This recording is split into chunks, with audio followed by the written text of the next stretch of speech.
She stood in the rain with a child's blood on her hands, and the whole town watched her fall. They'd whispered about Eliza Moore since the day she arrived, the woman with secrets, the stranger who didn't belong.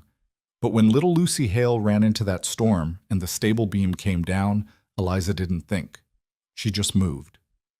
Now as she knelt in the mud cradling the rancher's daughter, she knew this moment would define everything. The job was supposed to be simple: cook, stay quiet, disappear. Instead, she'd become the one thing she swore she'd never be again: someone who mattered. If you want to see how a woman rebuilt her life from ashes and became a mother to a child who chose her first, stay until the end. And hit that like button and drop a comment telling me what city you're watching from. I want to see how far this story travels. The stagecoach jerked to a stop in a cloud of dust that seemed to hang in the air like a question mark. Eliza Moore pressed her palm against the window, feeling the glass warm beneath her touch despite the autumn chill that had settled over the western frontier. Through the grime-streaked pane, she could see Dry Creek for the first time. A scatter of wooden buildings huddled together as if seeking protection from the vast emptiness surrounding them. It wasn't much. A general store with a sagging porch. A saloon with doors that swung in the wind. A church with a bell tower that leaned slightly to the left, as though even God himself was uncertain about this place. The street was more dirt than road, rutted with wagon tracks and littered with the evidence of hard living. A few people moved about their business with the kind of weariness that spoke of long winters and longer disappointments. Perfect, Eliza thought, gathering her single carpet bag and the leather satchel that held everything she owned in this world. Perfect because no one would look too closely at a stranger here. Perfect because people who chose to live this far from civilization usually had their own reasons for staying invisible. She'd become an expert at disappearing. 3 towns in 2 years. Each one smaller and more remote than the last. Each one farther from Boston, from the accusations, from the trial that had ended her old life as surely as a door slammed shut. The jury had acquitted her, barely, but the verdict hadn't mattered to people who'd already decided she was guilty. A woman alone, they'd whispered. A woman who'd worked in that house, who'd been present when Mrs. Ashford's jewelry went missing, who couldn't prove her innocence beyond the shadow of doubt that clung to her like smoke. "End of the line, miss." The driver's voice startled her from her thoughts. He was already climbing down, moving to unlatch the door, with the efficiency of a man who'd made this journey 1,000 times before. Eliza stepped out into the afternoon sun, squinting against the brightness. The air here tasted different, dry and sharp, carrying the scent of sage and something else she couldn't quite name. Distance, maybe. The smell of being far enough away that the past couldn't follow. "You'll be wanting the hotel?" The driver gestured toward a 2-story building that proclaimed itself the Dry Creek Hotel in faded lettering. "Or are you meeting someone?" "The Hale Ranch," Eliza said, keeping her voice steady and unremarkable. "I'm the new cook." The driver's eyebrows rose slightly, the first real expression she'd seen on his weathered face. "Hale Ranch. That's a good 6 miles north. You'll need to hire a wagon."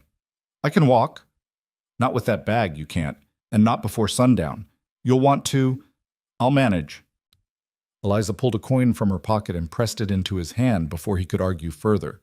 She'd learned that people stopped asking questions when you acted like you knew exactly what you were doing, even when you didn't, especially when you didn't.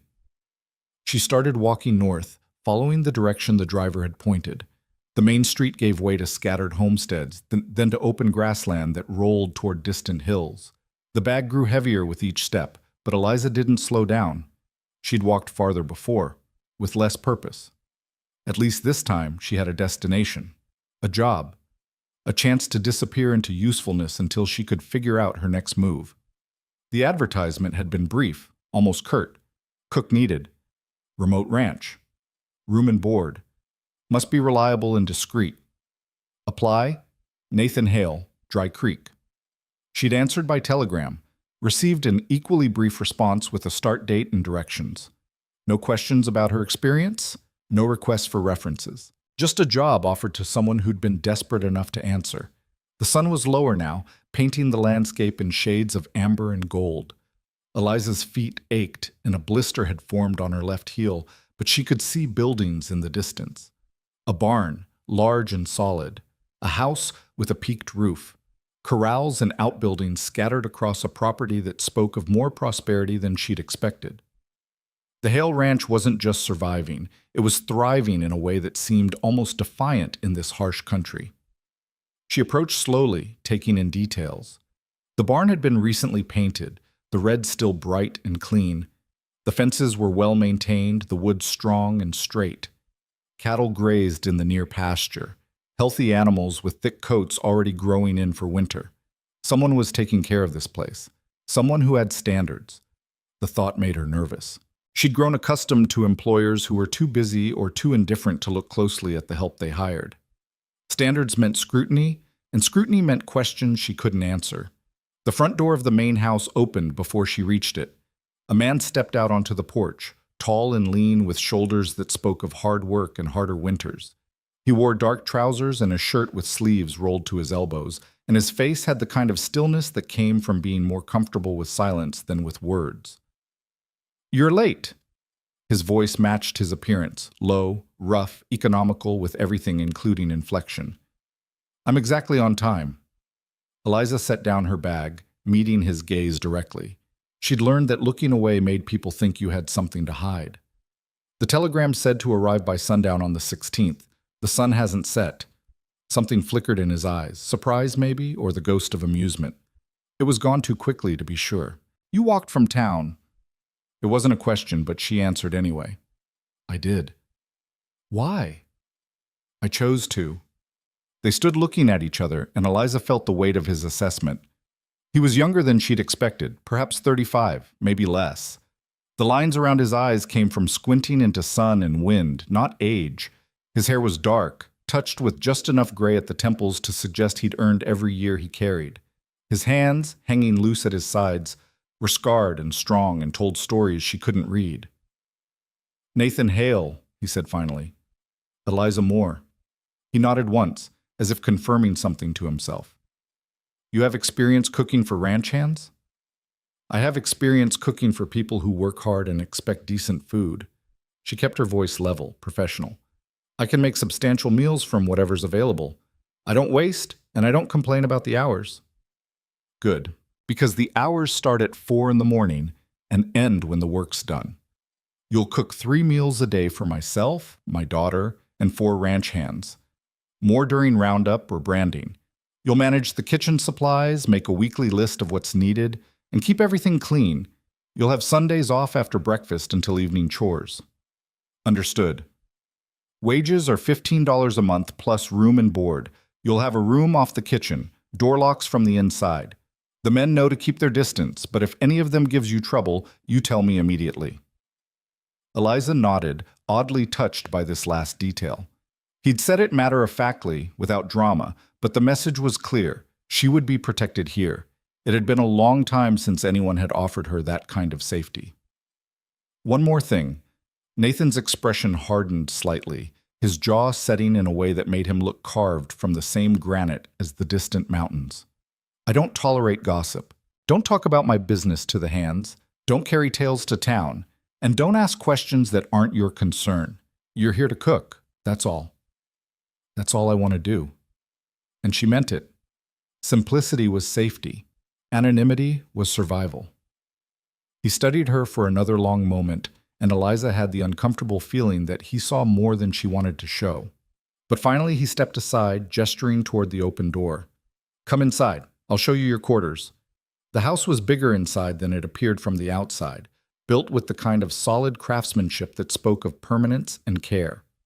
The front room held sturdy furniture arranged without fuss, a sofa that showed signs of use, chairs positioned near a large stone fireplace, a desk in the corner stacked with papers and ledgers. Everything was clean but utilitarian, functional rather than decorative. It was also eerily quiet. Eliza had worked in homes before, big ones and small ones, loud ones and lonely ones. This house felt like the latter, as though the silence wasn't just an absence of sound, but a presence in itself, filling every corner and settling over everything like dust. "Kitchen's through here." Nathan led her through a doorway into a large room that smelled faintly of wood smoke and coffee. It was well equipped, a cast iron stove that looked almost new, a sturdy work table in the center, shelves lined with dishes and pots and supplies. A window over the sink looked out toward the barn, and another door led to what appeared to be a pantry. Your room. He opened a door in the far wall, revealing a small but tidy space. A bed with a thick quilt, a dresser, a washstand with a pitcher and basin. A small window with curtains that someone had sewn with more skill than artistry. The door had a bolt on the inside, just as he'd promised. It was more than she'd expected. More than she'd had in some time. "Thank you," she said quietly. Nathan nodded, already turning away. "Get settled. Dinner's at 6. I usually make something simple for myself and Lucy, but now that you're here, we'll expect a proper meal. Supplies are in the pantry. Use what you need." "Lucy?" "My daughter."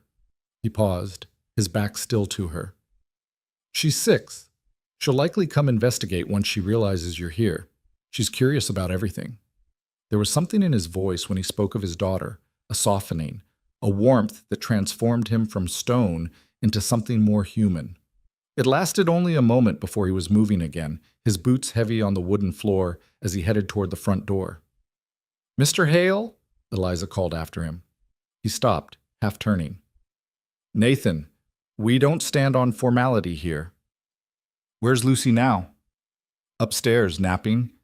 He hesitated, then added, "Her mother died 2 years ago. Fever. Lucy doesn't remember her well, which is probably for the best. She can be shy with strangers. Don't take it personally." Before Eliza could respond, he was gone, the front door closing behind him with a finality that echoed through the quiet house. She stood alone in the kitchen, listening to the silence reshape itself around her, and wondered what exactly she'd walked into. A simple cooking job, she reminded herself. That's all this was. She'd stay long enough to save some money, long enough for the whispers to die down completely back east, and then she'd move on again. She always moved on. It was safer that way. Eliza unpacked quickly, hanging her 3 dresses in the small wardrobe and arranging her few possessions on the dresser. A brush and mirror. A book of poetry she'd carried from Boston, its pages soft with handling. A locket she never wore but couldn't abandon, holding a photograph of parents she barely remembered. Everything she owned fit into a space no larger than a merchant's display case. "This is enough," she told herself. "This is safe." The pantry proved to be well stocked. Flour and cornmeal, dried beans and rice, canned vegetables and fruit, slabs of salted pork hanging from hooks.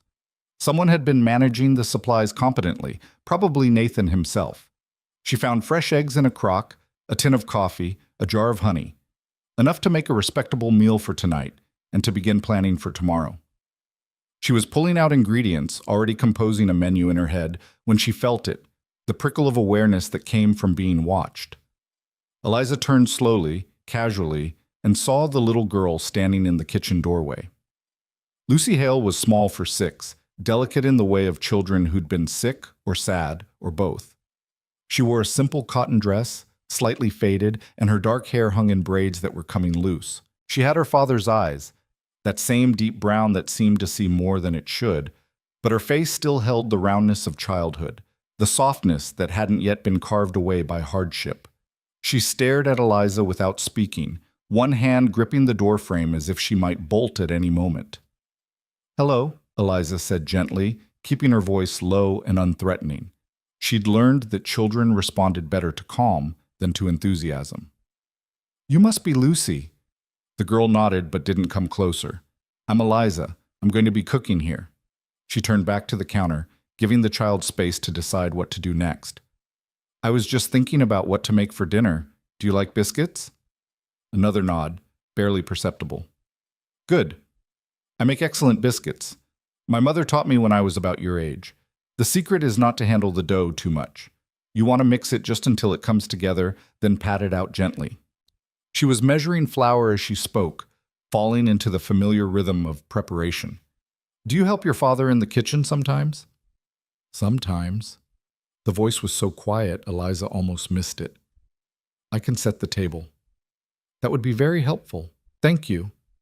Lucy didn't move immediately. She stood in the doorway, watching Eliza's hands as they worked, cutting cold butter into the flour, adding buttermilk, bringing the dough together with practiced efficiency.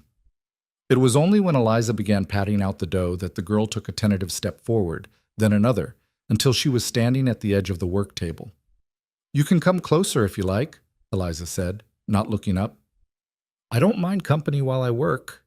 Lucy crept forward until she could see over the edge of the table. Her eyes were wide, tracking every movement. "You're pretty," she said suddenly. Eliza blinked, surprised into a smile. "Thank you. So are you. My mama was pretty too. Papa has a picture of her upstairs." Lucy's voice was matter-of-fact, but something flickered across her face, not quite sadness, more like the memory of an emotion she'd learned to carry. "I don't remember her much, just pieces. I'm sorry."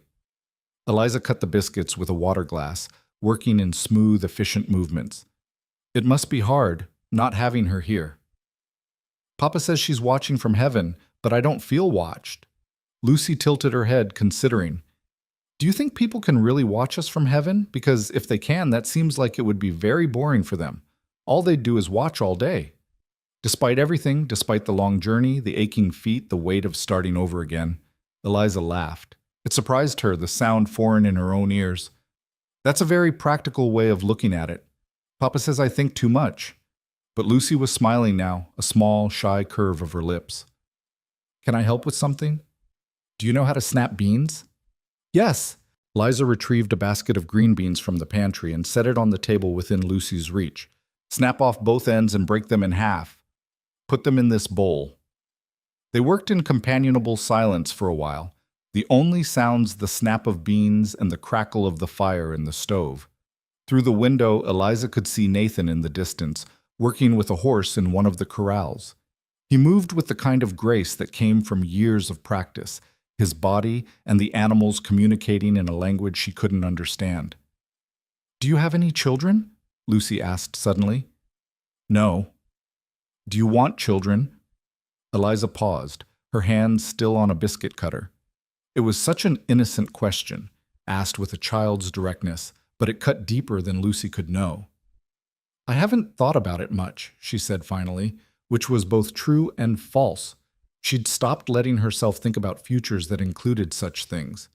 Futures required staying, and staying meant risk. "I want a brother or sister," Lucy announced.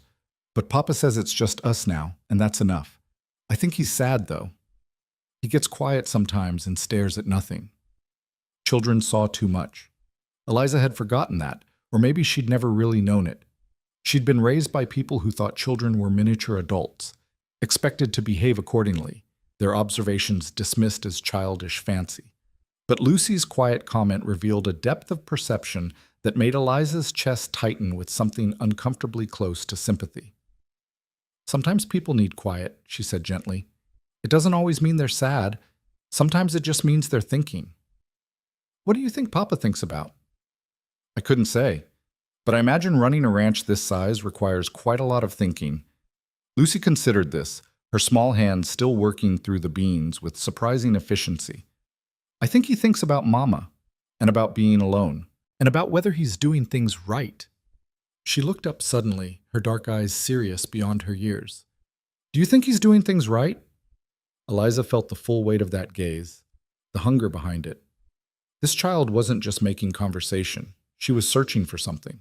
Reassurance, maybe, or permission to believe that her small, motherless world was acceptable.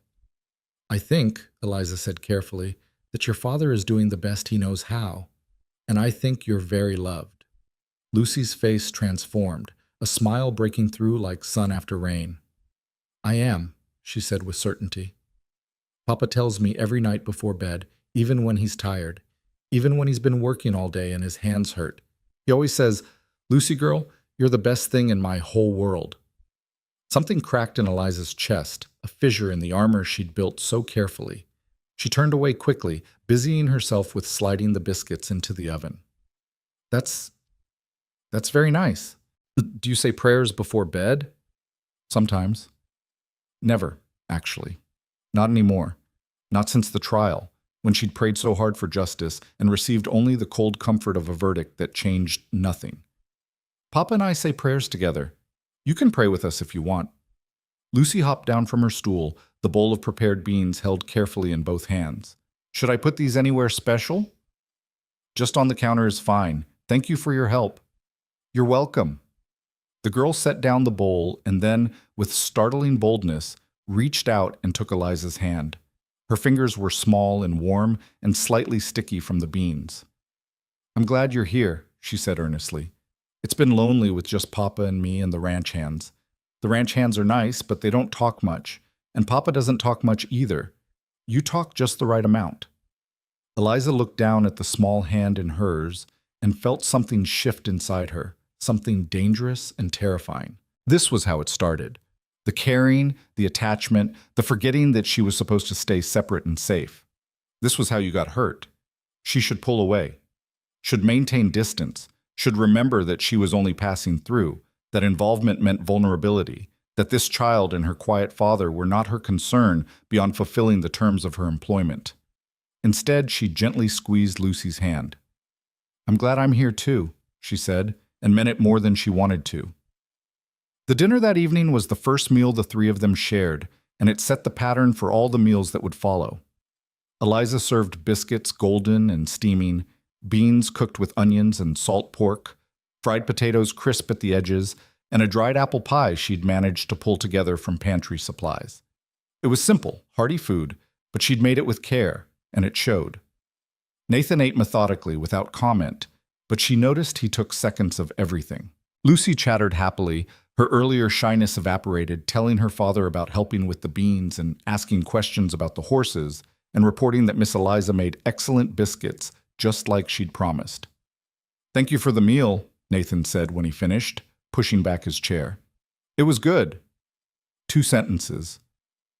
Eliza had received more effusive praise for far lesser efforts, but somehow these plain words, delivered without flourish, felt more genuine than any flowery compliment. "You're welcome. I'll be in the barn for another hour or so. Lucy needs to be in bed by 8. I'll handle it." He was already moving toward the door, pausing only to ruffle his daughter's hair as he passed. "Finish your pie, Lucy girl, then wash up for bed." "Yes, Papa." And then he was gone, leaving Eliza alone with the child and the quiet house and the unsettling sense that she'd just witnessed something carefully maintained. A routine, a structure, a way of being that kept everything manageable and safe. Nathan Hale was a man who controlled what he could control, and grief wasn't on that list, so he controlled everything else instead. She understood that better than she wanted to admit. "Miss Eliza?" Lucy was looking at her with those 2 perceptive eyes. "Will you still be here tomorrow?" "Yes, I'll be here every day. That's my job." "Good." The girl took another bite of pie, swinging her legs under the chair. "I was afraid you might be like the other ones." Eliza stilled. "Other ones?" "The other cooks. We've had 3 since Mama died. They all left. Papa said it was because they didn't like being so far from town, but I think it was because we're too sad. Our sadness made them uncomfortable." She said it simply, without self-pity, as if reporting a fact about the weather. "Oh, sweetheart." The endearment slipped out before Eliza could stop it. "That's not... People leave jobs for all sorts of reasons." "But 3 people, all for different reasons?" Lucy shook her head, suddenly looking far older than 6. "I'm not stupid, Miss Eliza. I know we're different now. Papa doesn't smile like he used to. I heard Mrs. Patterson from town tell her friend that this house is touched by sorrow, whatever that means. And people look at us funny sometimes, like they feel sorry for us but don't want to get too close, like sadness might be catching." Eliza had to look away, had to focus on clearing the table because the alternative was gathering this child into her arms and promising things she had no right to promise. "Sadness isn't catching," she said firmly, "and there's nothing wrong with this house or with you or with your father. People can be thoughtless. That's their failing, not yours." "Is that why you came here? Because you don't mind sadness?"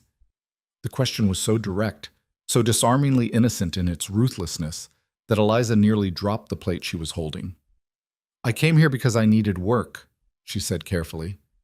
"And because I'm good at cooking, that's all." Lucy studied her for a long moment, then nodded, as if accepting this explanation despite clearly not quite believing it. "Well, I'm glad anyway. You feel different than the others. You feel like you might stay." "But I won't," Eliza thought. "I can't. I never stay." She didn't say it out loud, though. She'd just finished clearing the table and washing the dishes while Lucy sat at the kitchen table, drawing pictures on a slate with chalk, humming tunelessly to herself. And when Nathan returned from the barn and scooped his daughter up to carry her upstairs for bed, Eliza retreated to her small room and closed the door and reminded herself of all the reasons why staying was impossible. In the morning, she woke at 4 just as the sky was beginning to soften from black to gray. The house was silent, but she could hear movement outside, boots on gravel, the low rumble of men's voices, the sounds of a ranch coming to life. She dressed quickly in the dark and made her way to the kitchen, lighting lamps as she went. The ranch hands arrived at 5:30, bringing cold morning air and the smell of horses with them. There were 4 of them, as Nathan had said, tough, weathered men with few words and careful manners.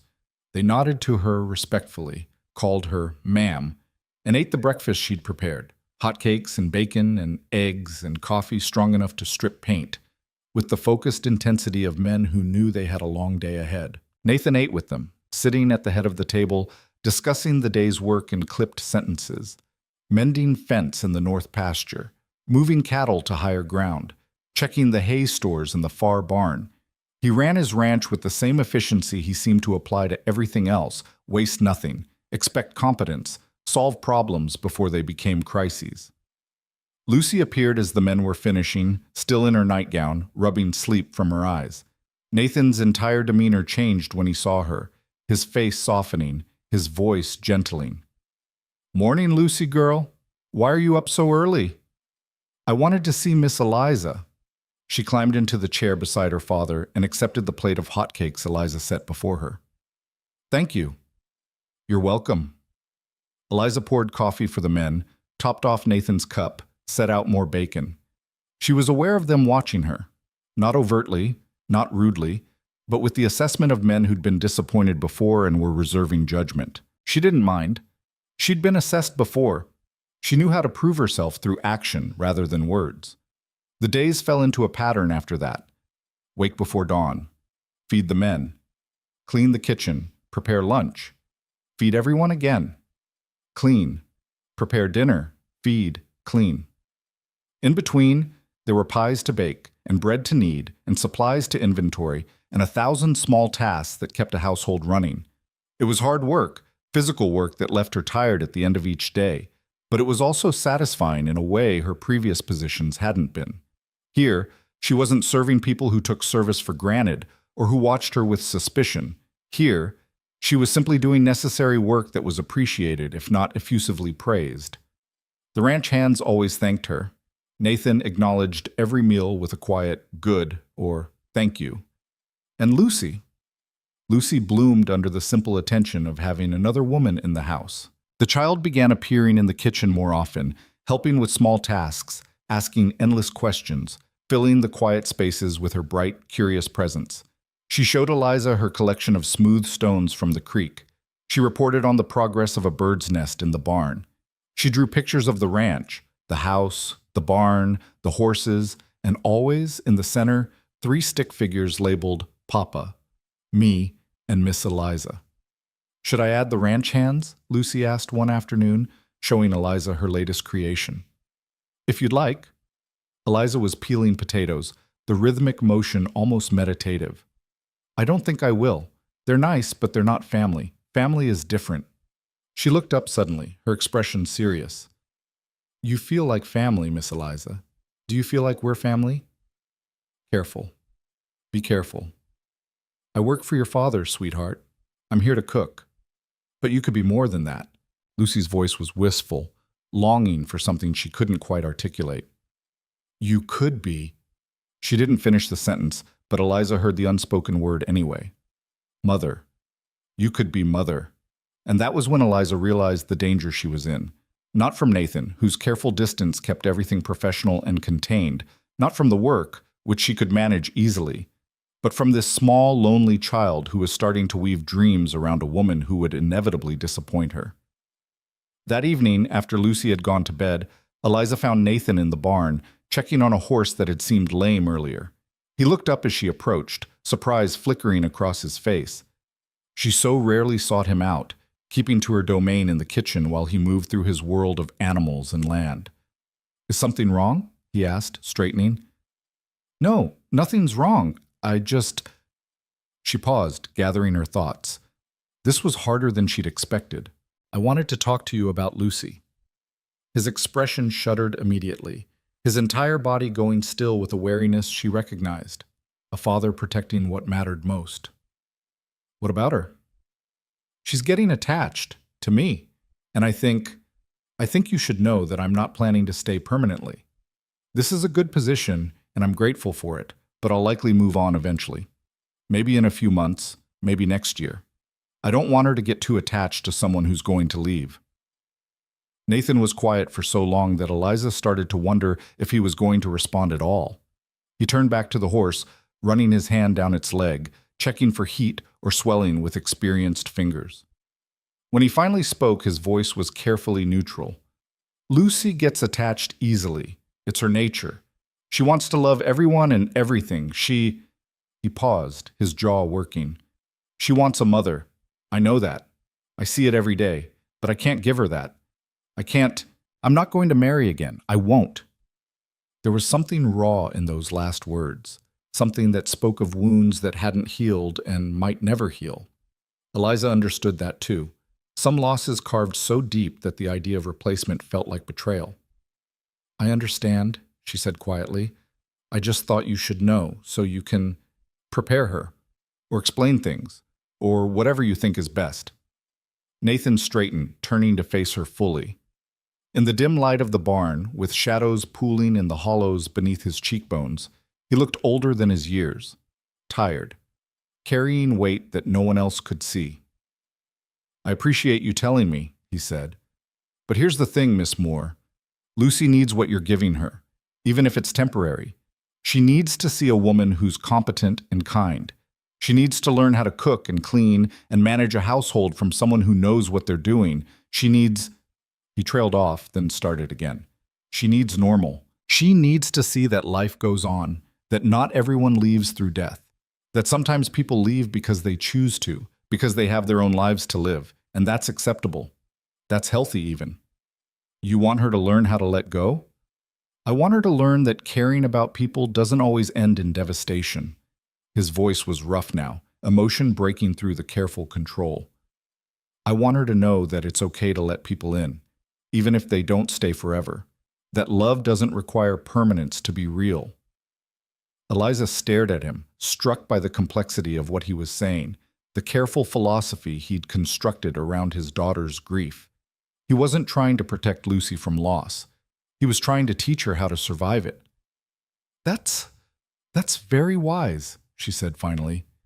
It's survival. Nathan turned away, back to the horse, ending the conversation with the same quiet finality he brought to everything else. Thank you for telling me, but don't pull away from her on my account. She'll be fine. We'll both be fine. Eliza left the barn feeling oddly unbalanced, as if the conversation had shifted something she couldn't quite name. She'd expected him to ask her to stay longer, or to keep more distance, or to do something that would make her position clearer. Instead, he'd given her permission to care temporarily, to invest without promising forever, to be present without pretending permanence. It should have been reassuring. Instead, it made her chest ache with a loneliness she usually kept locked away. The weeks passed, and autumn deepened into something more serious. The first frost came, silvering the grass and painting patterns on the windows. The cattle were moved to winter pastures. The ranch hands built up wood piles and repaired barns and prepared for the cold months ahead. Through it all, Eliza cooked, stews and roasts and pies, biscuits and cornbread, and thick soups that warmed from the inside out. Lucy remained her constant companion in the kitchen, growing more confident, more open, more comfortable with each passing day. She told Eliza about her mother in fragments, a smell she remembered, a song, the feeling of being held. She talked about her father with a mixture of love and concern, this tiny girl trying to take care of a man too proud to admit he needed taking care of. Papa works too hard, Lucy announced one afternoon while helping Eliza roll out pie crust. Mrs. Patterson says he's going to work himself to death, but I told her that was a silly thing to say. You can't die from working, can you? People need rest, Eliza said carefully, not wanting to alarm the girl but also not willing to lie. Your father is very strong, but even strong people need to take care of themselves. He doesn't sleep well. I hear him walking around at night sometimes, moving through the house like a ghost. Lucy pressed her small hands into the dough, mimicking Eliza's movements. Do you think he's sad? I think he probably misses your mother very much. Do you think he'll ever be happy again?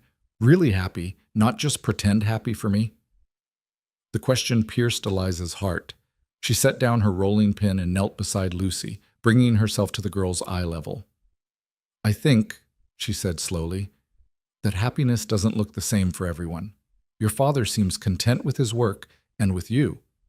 That might be his kind of happiness right now. And that's okay. Lucy studied her face with those two wise eyes. What about you, Miss Eliza? Are you happy? The automatic reassurance died on her lips. She'd never been asked that question so directly, with such genuine curiosity. I'm content, she said finally. Like your father. I have work I'm good at and a place to sleep and food to eat. That's more than many people have. But is it enough? Lucy persisted. Don't you want more? Don't you want... She didn't finish, but Eliza knew what she was asking. Don't you want a home? Don't you want family? Don't you want to belong? Sometimes, Eliza admitted, the truth slipping out despite her better judgment. What we want and what we can have are different things. And that's okay too. We do our best with what we have. Lucy frowned, clearly dissatisfied with this answer, but before she could press further, Nathan appeared in the doorway, his presence filling the space in that quiet way he had. Lucy, can you go check on the chickens? Make sure they have fresh water? But I'm helping Miss Eliza us. Now, please. There was no harshness in his tone, but something in it made Lucy's eyes widen. She nodded quickly, wiping her floury hands on her apron, and slipped past her father without argument.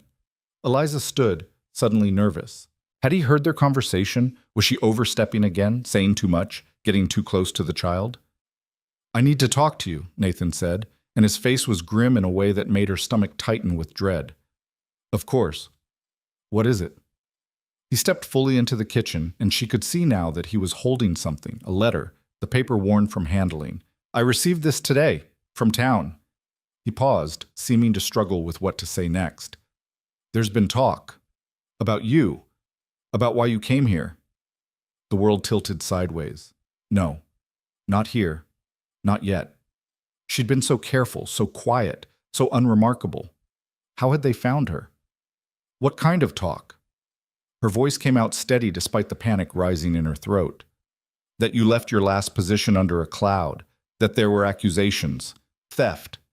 He was watching her carefully, and she could see him trying to read her response, trying to determine truth from lie. Is it true? This was it.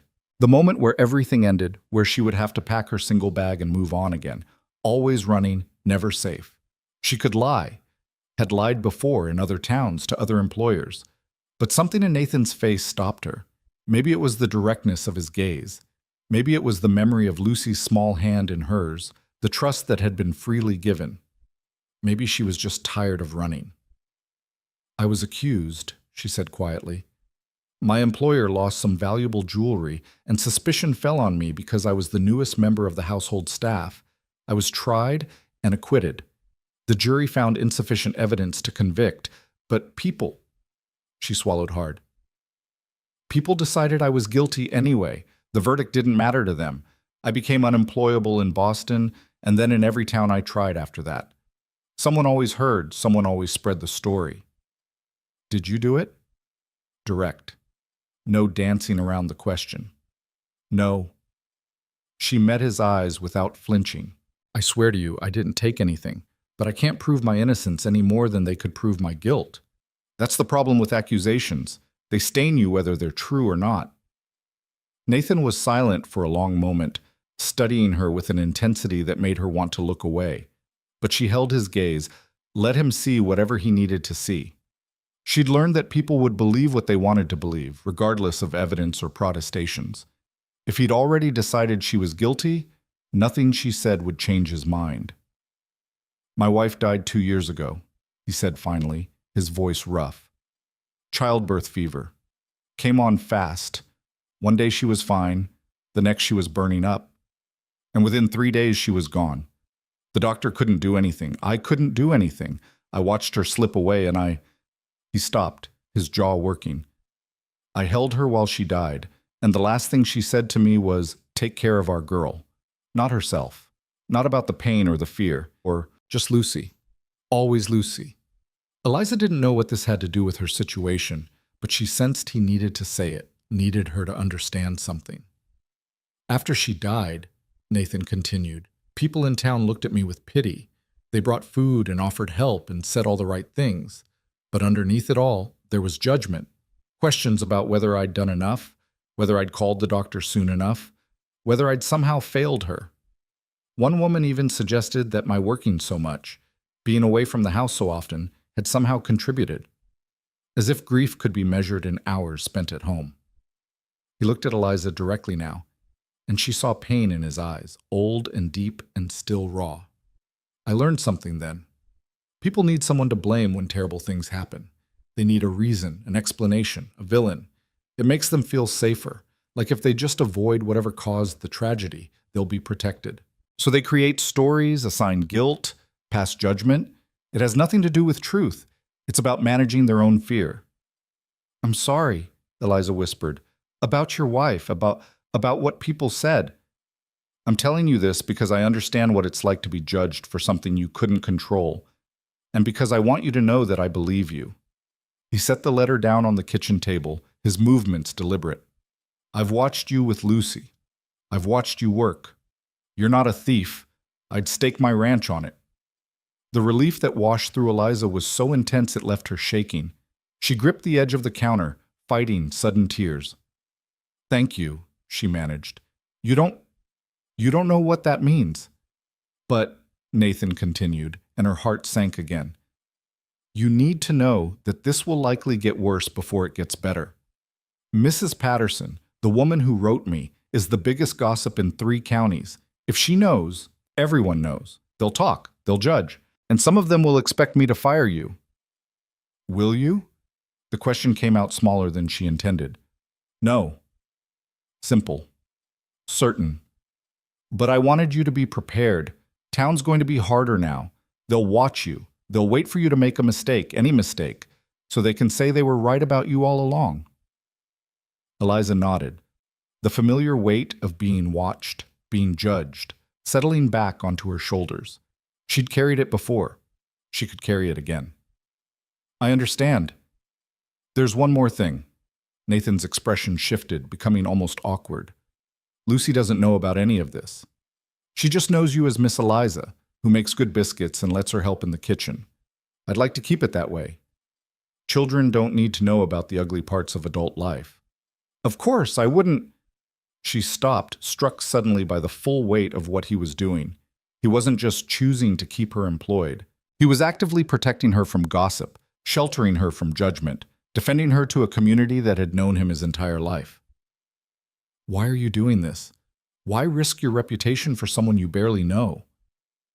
He was quiet for a moment, and when he spoke, his voice carried a depth of feeling she hadn't heard from him before. "Because everyone deserves a chance to prove who they really are, separate from what people say about them. And because—" He paused, then continued more quietly. "Because Lucy is happier now than she's been in 2 years. This house is warmer. It feels less empty. That's worth fighting for." Before Eliza could respond, before she could even process what he'd said, he was moving toward the door, that same efficient motion that seemed to be his default whenever emotion got too close. "I'll speak to Patterson. Make it clear that you have my full support. It won't stop the talk, but it might limit it." "Nathan," she called after him. He stopped, half-turned. "Thank you for believing me." He nodded once, then was gone, leaving Eliza alone in the kitchen with flour on her hands and tears on her face and a feeling in her chest that was equal parts gratitude and terror. Because she'd told herself this was temporary. She'd promised herself she wouldn't care, wouldn't attach, wouldn't let herself believe in this fragile sense of belonging. But it was already too late. She'd crossed a line somewhere between Lucy's sticky-fingered trust and Nathan's unexpected defense. She'd started to hope. And hope, she'd learned, was the most dangerous thing of all. The gossip arrived in Dry Creek like a winter wind, cold, cutting, and impossible to ignore. Within days of Nathan's warning, Eliza felt the change every time she ventured beyond the ranch boundaries. The general store owner who'd been cordial now watched her with narrowed eyes as she selected supplies. Women who'd nodded politely before now turned away, their skirts rustling with disapproval. Even the stagecoach driver, who'd helped her down with her bags that first day, now barely grunted acknowledgement when she collected packages. Mrs. Patterson herself made a point of crossing the street when she saw Eliza coming, her face pinched with righteous satisfaction. She'd done her work well, Eliza thought bitterly. The story had spread like wildfire through Dry Grass, embellished, no doubt, with each retelling. By now she'd probably graduated from mere theft to grand larceny, from suspicion to confirmed guilt, from one employer's jewelry to multiple households robbed blind. The truth never mattered as much as a good story. But if the town had turned cold, the ranch remained warm. Nathan kept his word, making it clear to anyone who asked, and several who didn't, that Miss Moore had his complete confidence and that any insult to her was an insult to him. The ranch hands, taking their cue from their employer, maintained their respectful distance and polite manners. And Lucy, blessedly ignorant of the adult drama swirling around them, continued to fill the kitchen with her bright presence and endless questions. "Miss Eliza, why do some people look mean when we go to town?" Lucy asked one morning, helping to shell peas at the kitchen table. It had been 3 weeks since the letter arrived, and the child's perceptiveness had finally caught up with the situation. Eliza's hand stilled over the bowl. "What makes you think people look mean?" "Mrs. Patterson made a face at you last week, like she smelled something bad. And Mrs. Chen from the laundry wouldn't talk to you when you brought the washing. She just took it and closed the door really fast." Lucy's small fingers worked efficiently through the pods, years of helping in the kitchen evident in her practiced movements. "Did you do something wrong?" Here it was. The conversation Eliza had been dreading. She could lie, could deflect, could change the subject. But Lucy deserved better than that. Children always knew when adults were being dishonest, even if they couldn't articulate how they knew. "Some people think I did something wrong," Eliza said carefully. "A long time ago, before I came here, I was accused of taking something that didn't belong to me. I didn't do it, but some people believe I did anyway." Lucy's eyes went wide. "But if you didn't do it, why do they think you did?" "Sometimes people believe what they want to believe, even when there's no proof. It makes them feel safer to have someone to blame when bad things happen." "That's not fair." Lucy's voice carried the outrage only children could muster at injustice. "Papa says you're supposed to tell the truth and believe people unless they give you a reason not to. Those people are breaking Papa's rule." Despite everything, Eliza smiled. "Your Papa is a wise man." "I know." Lucy returned to her peas with renewed vigor, her small face set in determined lines. "And I don't care what Mrs. Patterson thinks. She's mean anyway. She told Papa he should remarry, and when he said no, she said he was being selfish, keeping me out here without a proper mother. Papa told her to mind her own business, and she got all huffy. I was glad." Eliza absorbed this information, trying to imagine Nathan, quiet, controlled Nathan, telling the formidable Mrs. Patterson to mind her own business. The image should have been amusing, but instead it made her chest tighten with something complicated. He'd defended his choices about his daughter to a woman who'd known him since childhood. He'd drawn a line and dared anyone to cross it. "He did the same thing for you," a voice whispered in her mind. "He chose you over their approval." "Your Papa loves you very much," Eliza said softly. "Everything he does is to protect you and give you a good life." "I know that too." Lucy set aside the finished peas and looked up with those dark eyes that saw too much. "But I think he's lonely. And I think you're lonely too. Maybe you could be lonely together, and then neither of you would be lonely anymore." The statement was so direct, so innocently hopeful, that Eliza didn't know how to respond. She was saved from having to try by the sound of boots on the porch and Nathan's voice calling for Lucy. "Papa!" The girl scrambled down from her chair and ran to meet him, leaving Eliza alone with the peas and her tangled thoughts. Nathan appeared in the doorway a moment later, Lucy perched on his hip despite being almost too big for such carrying. His hat was pushed back, revealing hair dampened with sweat, and his shirt was dusty from whatever work he'd been doing. He looked tired, but content, his face softening in that way it only did around his daughter. "We're riding into the north pasture to check the fence line," he told Eliza. "We'll be back by dinner." "I'll have something ready." He nodded, already turning to go, but Lucy called out, "Miss Eliza was telling me about mean people in town who think she did something bad, but she didn't really do it." Nathan froze. His eyes met Eliza's over his daughter's head, a question in them. "She noticed the change in people's behavior," Eliza explained quietly. "She asked. I gave her an honest answer." Something flickered across Nathan's face. Surprise, maybe, or approval. "Lucy girl, do you remember what I told you about judging people? That you shouldn't do it unless you know the whole story. And even then, you should be kind because everyone makes mistakes." "That's right." He set her down gently, kneeling to bring himself to her eye level. "Miss Eliza didn't make any mistakes. Sometimes people are wrong about others. It doesn't mean the person being judged did anything bad. It just means the people judging need to learn to be better. So we're being better by keeping Miss Eliza here. Yes, we're doing what we know is right, regardless of what others think." Lucy nodded solemnly, then threw her arms around her father's neck. "I'm glad we're the kind of people who do what's right." "Me too, Lucy girl, me too." Watching them together, this quiet man and his earnest daughter, Eliza felt something crack deeper in her chest. She'd spent 2 years building walls, keeping herself separate, refusing to care too much about the places she landed. But these two had slipped past her defenses without even trying. They'd offered her something she'd stopped believing existed. Acceptance without condition, trust without proof, a place at a table that felt dangerously close to home. After they left, Eliza threw herself into work with renewed intensity. She scrubbed floors that didn't need scrubbing, reorganized cupboards that were already organized, baked enough bread for a week. Physical labor kept her mind from dwelling on dangerous thoughts, from imagining futures that couldn't exist, from hoping for things that always ended in disappointment. She was pulling a roast from the oven when she heard the horses returning, earlier than expected. Through the window, she could see Nathan riding in fast, Lucy in front of him in the saddle, and even from a distance, Eliza could tell something was wrong. She was out the door before they'd fully stopped, her heart hammering. "What happened?" "She's fine," Nathan said quickly, but his face was tight with an emotion Eliza couldn't quite read. "Just spooked. We had a close call with a rattlesnake." Lucy was pale but dry-eyed, clinging to her father's shirt with white-knuckled fists. "It was so loud, Miss Eliza. The rattle, I mean. Papa said don't move, but I wanted to run, but he held me still, and then he shot it with his pistol, and it was so loud and—" "Shh, sweetheart, you're safe now."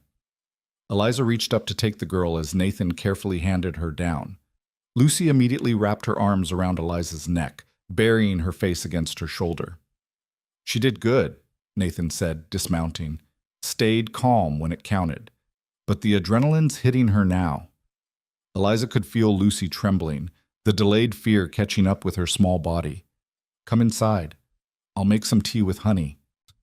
In the kitchen, she settled Lucy at the table and set about making the promised tea, her hands moving automatically through the familiar motions. Nathan stood in the doorway, watching them, and when Eliza glanced up, she caught an expression on his face that made her breath catch, something raw and unguarded, there and gone in an instant. "The snake was close?" she asked, keeping her voice steady for Lucy's sake. "Too close. 3 feet, maybe less." Lucy almost stepped on it. His voice was carefully controlled, but Eliza could hear the fear beneath it, the knowledge of how badly things could have gone. "I've told her 100 times to watch where she's walking, but she was chattering about something and not paying attention." "I'm sorry, Papa," Lucy whispered. "I'll be more careful." "I know you will, Lucy girl." Nathan moved into the room, crouching beside his daughter's chair. "You did everything right once you realized the danger. That's what matters." They stayed like that for a moment, father and daughter, heads bent together, and Eliza turned away to give them privacy, busying herself with the tea. But she couldn't shake the image of what might have happened, how close this small family had come to another tragedy, how fragile safety really was. "Miss Eliza?" Lucy's voice was small, uncertain. Yes, sweetheart? Will you stay with me tonight until I fall asleep? I keep seeing the snake in my head. Eliza looked at Nathan, seeking permission. He nodded once, his face grateful. Of course I will. Later, after dinner had been served and cleaned up, after Lucy had been bathed and dressed for bed, Eliza found herself sitting beside the girl's narrow bed in a room she'd never entered before. It was small and neat, filled with the treasures of childhood. A worn doll, a collection of pretty rocks on the windowsill, drawings tacked to the walls. On the nightstand was a photograph in a simple frame, a young woman with kind eyes and Lucy's same dark hair, holding a baby. Lucy's mother, Sarah, the woman whose loss still echoed through this house. That's Mama, Lucy said, following Eliza's gaze. I don't remember her face very well anymore, but Papa says I have her smile. Do you think I do? Eliza studied the photograph, then looked at Lucy. I think you do, especially when you're happy. Papa says she loved to sing, and that she made up stories about everything, why the sky was blue, where the wind came from, why birds flew south in winter. He says she could make magic out of ordinary things. Lucy's voice was wistful, longing for memories she couldn't quite grasp. I wish I remembered more. I think, Eliza said carefully, that even if you don't remember specific things, she's still part of you, in your kindness and your curiosity and the way you see the world. Those things don't come from nowhere. Papa says that too. Lucy snuggled deeper into her quilts, her eyes already heavy. He says Mama lives on in me, that as long as I'm here, she's not really gone. Your papa is right about a lot of things. Miss Eliza? Lucy's voice was sleepy now, drifting. I'm glad you're here. Even if people in town are mean, I like having you in our house. It feels more like a family now. Eliza's throat tightened, emotion welling up faster than she could contain it. I like being here too, she whispered. Promise you won't leave? Not like the others? The request was impossible, unfair, the kind of promise Eliza had sworn she'd never make. But looking down at this child's face, so trusting, so hopeful, still carrying the fear of the snake and the deeper fear of being left behind, she found herself saying, I'm not planning to go anywhere. It wasn't quite a promise, but it was close enough to satisfy Lucy, who smiled and closed her eyes and drifted off to sleep, with her hand wrapped around Eliza's. Eliza sat in the dimness, listening to the girl's breathing even out, and wondered what she'd just done. When had she stopped being able to leave? When had this temporary position become something that felt permanent, essential, woven into the fabric of her daily existence? She asked you to promise. Nathan's voice came from the doorway, so quiet she almost didn't hear it. Eliza turned, finding him leaning against the doorframe, his face half in shadow. I couldn't, not honestly, but I couldn't refuse her either. I know the feeling. He stepped into the room, moving with careful quiet so as not to wake his daughter. She has a way of asking for the things you can't give, then making you want to give them anyway. She gets that from you, I think, that quiet way of expecting the best from people. Nathan's mouth quirked in what might have been a smile. My wife used to say I was stubborn as a mule and twice as ornery. I don't think she'd recognize expecting the best as one of my qualities. It was the first time he'd mentioned his wife directly, with something like fondness rather than just grief. Eliza watched him look at his daughter, his face softening in the lamplight, and saw the love there, deep and protective and slightly desperate. The love of someone who'd already lost too much. She would have liked you, he said suddenly.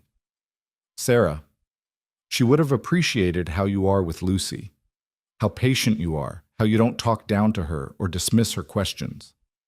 She seems like she was a remarkable woman. She was. Nathan moved to the window, looking out at the dark ranch beyond. Everyone loved her. She had this way of making people feel seen, valued. When she died, it was like someone had turned off a lamp in a dark room. Everything got colder. Liza stood carefully, not wanting to disturb Lucy, and joined him at the window. Outside, stars blazed in a sky so clear it seemed impossible, the kind of night sky you only got this far from cities and crowds. Today, with the snake, Nathan continued, his voice low and rough, I saw it happen again in my mind. losing her, losing Lucy.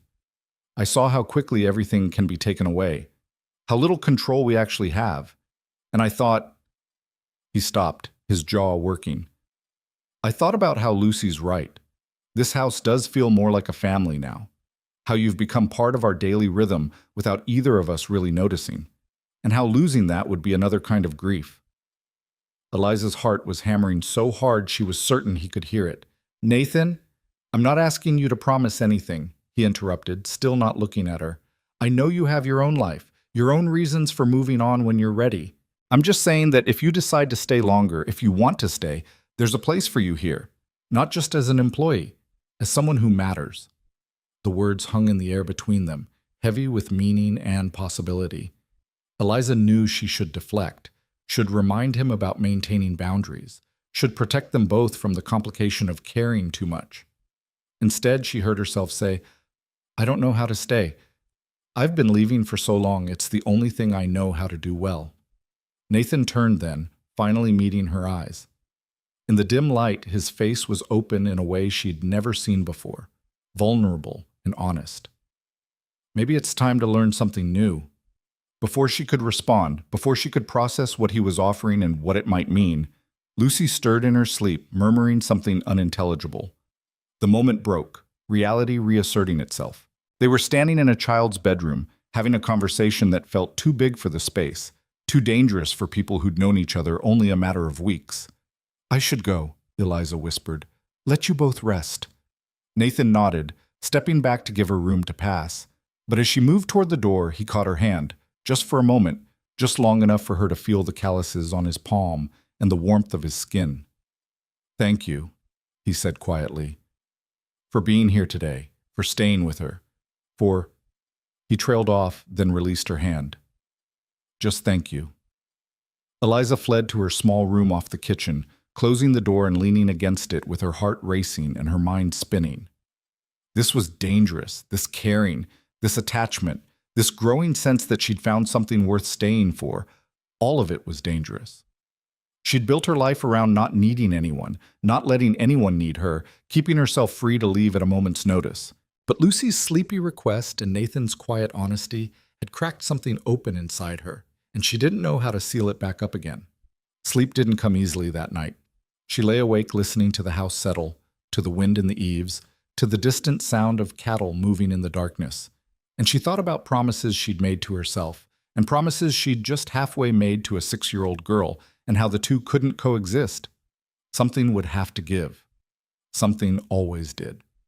Morning came too early, pulling her from restless dreams into the familiar routine of pre-dawn preparation.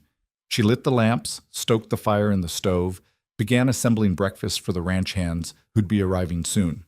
The physical motions grounded her, reminded her of her purpose here, her role.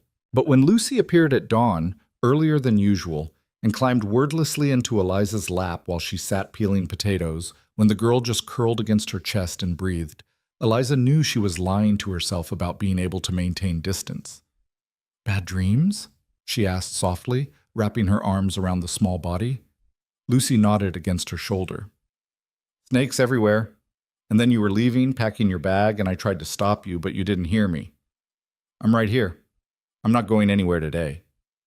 But someday. The question was too large for morning, too honest for the careful dance they'd been doing. Eliza tightened her hold on Lucy, breathing in the scent of the girl's hair, soap and sunshine and something indefinably sweet. I don't know what someday looks like, she admitted, but I know I'm here now. Can that be enough? Lucy was quiet for a long moment, then whispered, I guess it has to be. The resignation in that small voice broke something in Eliza. This child had already learned not to count on permanence, already understood that people left and that wanting them to stay wasn't enough to keep them. No 6-year-old should have to carry that knowledge. Nathan found them like that when he came down 20 minutes later. Eliza in the chair by the stove, Lucy in her lap, both of them quiet and holding on. He stopped in the doorway, and Eliza saw his expression shift through several emotions before settling on something that looked like determination. Lucy girl, why don't you go get dressed? Pick your blue dress, the one with the buttons. But it's not Sunday. I know. Pick it anyway. Lucy scrambled down, casting confused glances between the adults before hurrying upstairs. The moment she was gone, Nathan moved into the kitchen, his presence filling the space in that way he had. "We're going to town today," he announced. "All three of us. I need to pick up supplies, and I want you both with me." Eliza stood, smoothing her apron with nervous hands. "Nathan, that's not necessary. The talk will only get worse if—" "I don't care about the talk." His voice was firm, brooking no argument. "I care that my daughter had nightmares about you leaving. I care that she's learning to accept loss as inevitable. And I care that you're being treated like a criminal in a town where half the population has done worse than you're accused of and never faced a whisper of judgment. You can't control what people think." "No, but I can control how I respond to it." He stepped closer, his eyes intense. "I've been thinking about what you said last night, about not knowing how to stay. And I realized something. You can't learn to stay if everyone around you keeps confirming that you don't belong. So we're going to town, and we're going to walk in together, and we're going to show them that you're not going anywhere. That's not going to change their minds. Maybe not, but it might change yours." The statement landed like a stone in still water, ripples spreading outward. He was right, Eliza realized. She'd been so focused on what the town thought, on managing their judgment and avoiding their scrutiny, that she'd forgotten the real question. What did she think? What did she want? "Why does it matter to you?" she asked quietly. "Why do you care whether I stay or go?" Nathan was silent for a long moment, his jaw working as he seemed to struggle with words. When he finally spoke, his voice was rough with honesty. "Because this house has been half empty since Sarah died. I've been going through the motions. Work, eat, sleep, take care of Lucy. Repeat. Existing, but not living. And then you arrived, and suddenly there was warmth again. Laughter. The smell of baking bread. Someone singing while they work. Someone who sees Lucy not as a responsibility, but as the remarkable person she is." He paused, then added more quietly, "Someone who makes me remember what it feels like to look forward to coming inside at the end of the day." Eliza's breath caught. "Nathan, I'm not asking for anything you can't give," he continued. "I'm not expecting promises or commitments. I just want you to know that you have value here beyond your cooking skills. You matter. To Lucy. To me. And I'll be damned if I let a bunch of small-minded gossips chase you away without putting up a fight." Before Eliza could respond, before she could even begin to process what he'd just said, Lucy's voice called from upstairs, asking if her hair ribbons were in the wash. The moment fractured, reality intruding on the confession that had felt pulled from somewhere deep and protected. Nathan stepped back, his expression closing somewhat, though not entirely. "Get ready. We leave in an hour." The ride into town was quiet. Lucy chattering about seeing the general store and maybe getting peppermints if she was good, while Nathan and Eliza exchanged occasional glances that carried the weight of unfinished conversations. The morning was crisp, autumn asserting itself in the gold-tinged grass and the bite in the air. Dry Creek looked the same as always. Dusty street, weathered buildings, people moving about their business with determined purpose. But as Nathan pulled the wagon to a stop outside the general store, Eliza felt every eye turn toward them. Conversation stopped mid-sentence. Women clutched their shopping baskets tighter. Even the men loitering outside the saloon went still, watching. "Ready?" Nathan asked, his voice low. Eliza wanted to say no. Wanted to suggest she wait in the wagon, or better yet, back at the ranch where judgment couldn't reach her. But Lucy was already climbing down, her small hand reaching back for Eliza's, and Nathan was looking at her with something like hope in his eyes. "Ready?" she lied. They walked into the general store together, Nathan, Lucy between them holding both their hands, forming a united front that broadcast family more clearly than words ever could. The store owner, Mr. Jenkins, looked up from his ledger and his expression cycled through surprise, discomfort, and finally resignation. "Hail, Miss Moore." "Jenkins." Nathan's voice was cordial but firm. "Need to pick up my standing order, plus some additional supplies." He handed over a list, and Eliza noticed his hand stayed on Lucy's shoulder, proprietary and protective. While Jenkins gathered their items, other customers filtered in and out. Mrs. Patterson entered, took one look at their group, and pivoted so fast her skirts nearly caught in the door. Another woman, Mrs. Chen, the laundress Lucy had mentioned, paused in her shopping to stare openly, her expression impossible to read. "Miss Moore." Mrs. Chen's voice was quiet, uncertain. She glanced at the store owner, then back at Eliza. I owe you an apology for the other day, when you brought the washing. I shouldn't have been so cold." The statement hung in the air, unexpected and disarming. Eliza found herself momentarily speechless. "Agatha." Mrs. Patterson's voice came from the doorway, sharp with warning. She'd returned, apparently unable to resist the pull of potential drama. "You don't need to—" "Yes, I do." Mrs. Chen straightened her spine, and Eliza saw steel beneath the quiet exterior. "I listened to gossip without knowing facts. That was wrong. My husband reminded me that we came to this country with nothing and faced judgment from people who decided we didn't belong. He said if we start doing the same to others, we're no better than those who judged us." "Her husband is a wise man," Nathan said quietly. Mrs. Chen nodded, then looked at Eliza directly. "I don't know if you're guilty of what people say, but I know that judging without evidence makes me guilty of something worse, so I apologize." "Thank you," Eliza managed, her throat tight. "That means more than you know." Mrs. Patterson made a sound of disgust. "This is ridiculous. Agatha, you're making a spectacle of yourself, and you—" She turned to Nathan, her face pinched with disapproval. "You're making a mistake keeping that woman in your house. What kind of example does that set for your daughter?" Lucy's hand tightened in Eliza's, and Eliza felt a surge of protective anger. But before she could speak, Nathan stepped forward, his entire bearing shifting into something harder, more dangerous. "Mrs. Patterson." His voice was cold enough to freeze water. "What happens in my house and who I employ is none of your concern.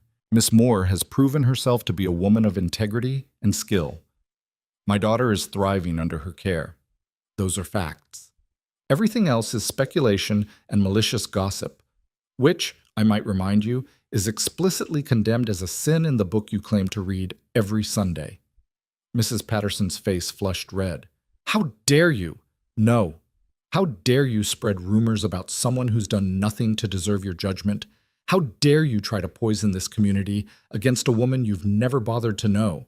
How dare you presume to tell me how to raise my child or run my household?" The store had gone completely silent. Even Mr. Jenkins had stopped moving, his hands frozen mid-reach for a can of beans. Every eye was locked on Nathan, on the quiet rancher who rarely raised his voice and never caused trouble. "Miss Moore was acquitted of the charges against her," Nathan continued, his voice carrying to every corner of the room. "That means she was found innocent by a jury of her peers, but you've decided to play judge anyway, to condemn her based on nothing but your own need to feel superior. That says more about you than it ever could about her. She's a thief. She's family." The words rang out clear and certain, stopping Mrs. Patterson mid-sentence. Nathan reached out and pulled Lucy closer, his other hand coming to rest on Eliza's shoulder, a gesture of claim and protection that left no room for misinterpretation. "Miss Moore is part of my household, under my protection, and any insult to her is an insult to me. If you have a problem with that, you can take it up with me directly, but leave her alone." Mrs. Patterson's mouth opened and closed several times, no sound emerging. Finally, she gathered her skirts and swept from the store with all the dignity she could muster, which wasn't much given the circumstances. The silence that followed was deafening. Eliza stood frozen, Nathan's hand still warm on her shoulder, Lucy pressed against her side, and wondered what exactly had just happened. He'd called her family, in front of witnesses, in front of the town gossip who would spread that declaration faster than fire through kindling. "Well," Mr. Jenkins cleared his throat, breaking the spell. "That was, quite something." He finished gathering their supplies with renewed speed, clearly eager to have them gone so he could process what he'd witnessed. "This everything you need?" "Yes. Thank you, Jenkins." Nathan's voice had returned to its normal level tone, as if he hadn't just publicly defended Eliza against the most powerful gossip in 3 counties. They loaded their supplies in silence, Lucy unusually quiet between them. It wasn't until they were back in the wagon and heading out of town that she spoke. Papa, what does it mean when you said Miss Eliza is family? Nathan's hands tightened on the reins, but his voice was steady. It means she belongs with us, that she has a place in our home and in our lives, that we protect her the way family protects family. Like how you protect me? Exactly like that. Lucy absorbed this, then smiled, bright and genuine and full of a hope that made Eliza's heart ache. Good. I was hoping you'd say that. I've been telling Miss Eliza for weeks that she feels like family, but I don't think she believed me. Eliza couldn't speak. Her throat had closed around words too big to force out, emotions too complicated to name. Nathan had just changed everything with a simple declaration, had drawn a line in the sand and dared anyone to challenge it. He'd made her visible when she'd spent years trying to disappear, had claimed her as his when she'd sworn she'd never belong to anyone again. It was terrifying. It was wonderful. It was everything she'd wanted and everything she'd feared wrapped up together until she couldn't tell the difference between them. Eliza. Nathan's voice was quiet, meant only for her beneath Lucy's renewed chatter. I meant what I said, all of it. She turned to look at him, this man who'd given her a job when she was desperate, who'd believed her when no one else would, who'd just publicly defended her honor without hesitation. His face was calm, certain, showing none of the doubt that plagued her constantly. I know, she whispered. That's what scares me. His mouth quirked in something that might have been a smile. Good. Being scared means it matters. And things that matter are worth being scared for. The weeks following Nathan's public declaration brought an uneasy shift to their lives. Some people in town, emboldened by Mrs. Chen's apology, began treating Eliza with cautious civility. Others doubled down on their disapproval, their silence more cutting than any words. But through it all, the ranch remained a sanctuary, a place where Eliza could breathe without feeling judged, where her hands found purpose in work, where Lucy's laughter filled rooms that had been silent too long. October deepened into November, bringing frost that silvered the grass each morning and winds that howled down from the mountains with the promise of winter. Nathan and his ranch hands worked longer hours, preparing for the brutal months ahead, reinforcing shelters, stockpiling feed, bringing cattle down from the high pastures. Eliza watched him come in each night exhausted, his face drawn with fatigue, his hands raw from cold and work. You're pushing too hard, she told him one evening as she pressed a cup of coffee into those damaged hands. The ranch hands had already eaten and left, and Lucy was upstairs practicing her letters by lamplight. Winter doesn't wait for us to be ready. Nathan's voice was rough with tiredness. There's still the south fence to mend. The hay barn roof needs patching before the snow comes, and we've got at least 50 head still scattered in the upper reaches. You can't do everything alone. I'm not alone. I have 4 good men working with me. 4 men and 1 stubborn fool who thinks he's invincible. The words came out sharper than Eliza intended, born from watching him drive himself relentlessly day after day. Nathan looked up at her, surprise flickering across his exhausted features. I'm not being stubborn. I'm being responsible. This ranch is all Lucy has. If I don't keep it running, if I don't maintain it properly, she'll have nothing when I'm gone. She'll have nothing if you work yourself to death before she's grown, Eliza shot back. She needs you alive more than she needs a perfect ranch. Something in Nathan's expression cracked, the careful control he maintained slipping just enough to show the fear beneath. I know that. Don't you think I know that? But I also know how quickly everything can be taken away. Sarah was healthy one day and gone 3 days later. My father built this ranch from nothing and lost it all to drought when I was 12. Nothing is guaranteed, nothing is safe. The only thing I can control is working hard enough that maybe we'll survive whatever comes next. Eliza set down the coffee pot and pulled out the chair beside him, sitting close enough that their shoulders nearly touched. Nathan, listen to me. You're surviving, but you're not living. There's a difference. Living is a luxury I can't afford. It's not a luxury. It's the whole point. She reached out and covered one of his battered hands with her own, feeling the calluses and scars that told stories of years spent fighting against elements and odds. Lucy doesn't need a perfect ranch. She needs a father who smiles sometimes, who sits with her at dinner instead of falling asleep at the table, who's present enough to see her growing up instead of being so focused on the future that he misses the now. Nathan stared at their joined hands, his jaw working as emotions played across his face. Resistance, recognition, something that looked like grief for time already lost. "I don't know how to do anything halfway," he said finally. "I've never been able to. Sarah used to say it was my best and worst quality, that I gave everything to what I loved, but sometimes that meant I forgot to save something for myself." "She sounds like she knew you well." "She did." His voice softened, memory gentling the harsh edges of exhaustion. "She'd come out to the barn sometimes when I'd been working too late and physically drag me back to the house. She'd stand in front of me with her hands on her hips and tell me that I was being an idiot, that the ranch would be here tomorrow, but this moment wouldn't." He paused, then added quietly, "I miss her. Every day I miss having someone who cared enough to tell me when I was being a fool." The vulnerability in his admission made Eliza's chest tight. "I'm telling you now," she said gently. "You're being a fool. A well-intentioned, hard-working fool, but a fool nonetheless." Nathan's mouth quirked in what might have been the beginning of a smile. "You think you've earned the right to call me a fool?" "I think someone needs to, and I'm the only one here brave enough or stupid enough to try." This time he did smile, tired but genuine. "Both, probably. You'd have to be a little stupid to stay here putting up with me and the gossip and this isolated existence." Or maybe I'm exactly where I want to be," Eliza said, the words surprising her even as she spoke them. When had that happened? When had this temporary position, this way station on her endless journey, become something she actively chose rather than simply endured? Nathan turned his hand over beneath hers, his fingers curling around her palm in a gesture that felt intimate and significant. "Are you where you want to be?" The question hung between them, heavy with implications neither of them seemed quite ready to voice. Eliza thought about Boston, about the life she'd fled and couldn't return to. She thought about the towns she'd passed through, the jobs she'd taken and left, the constant movement that had defined her existence for 2 years.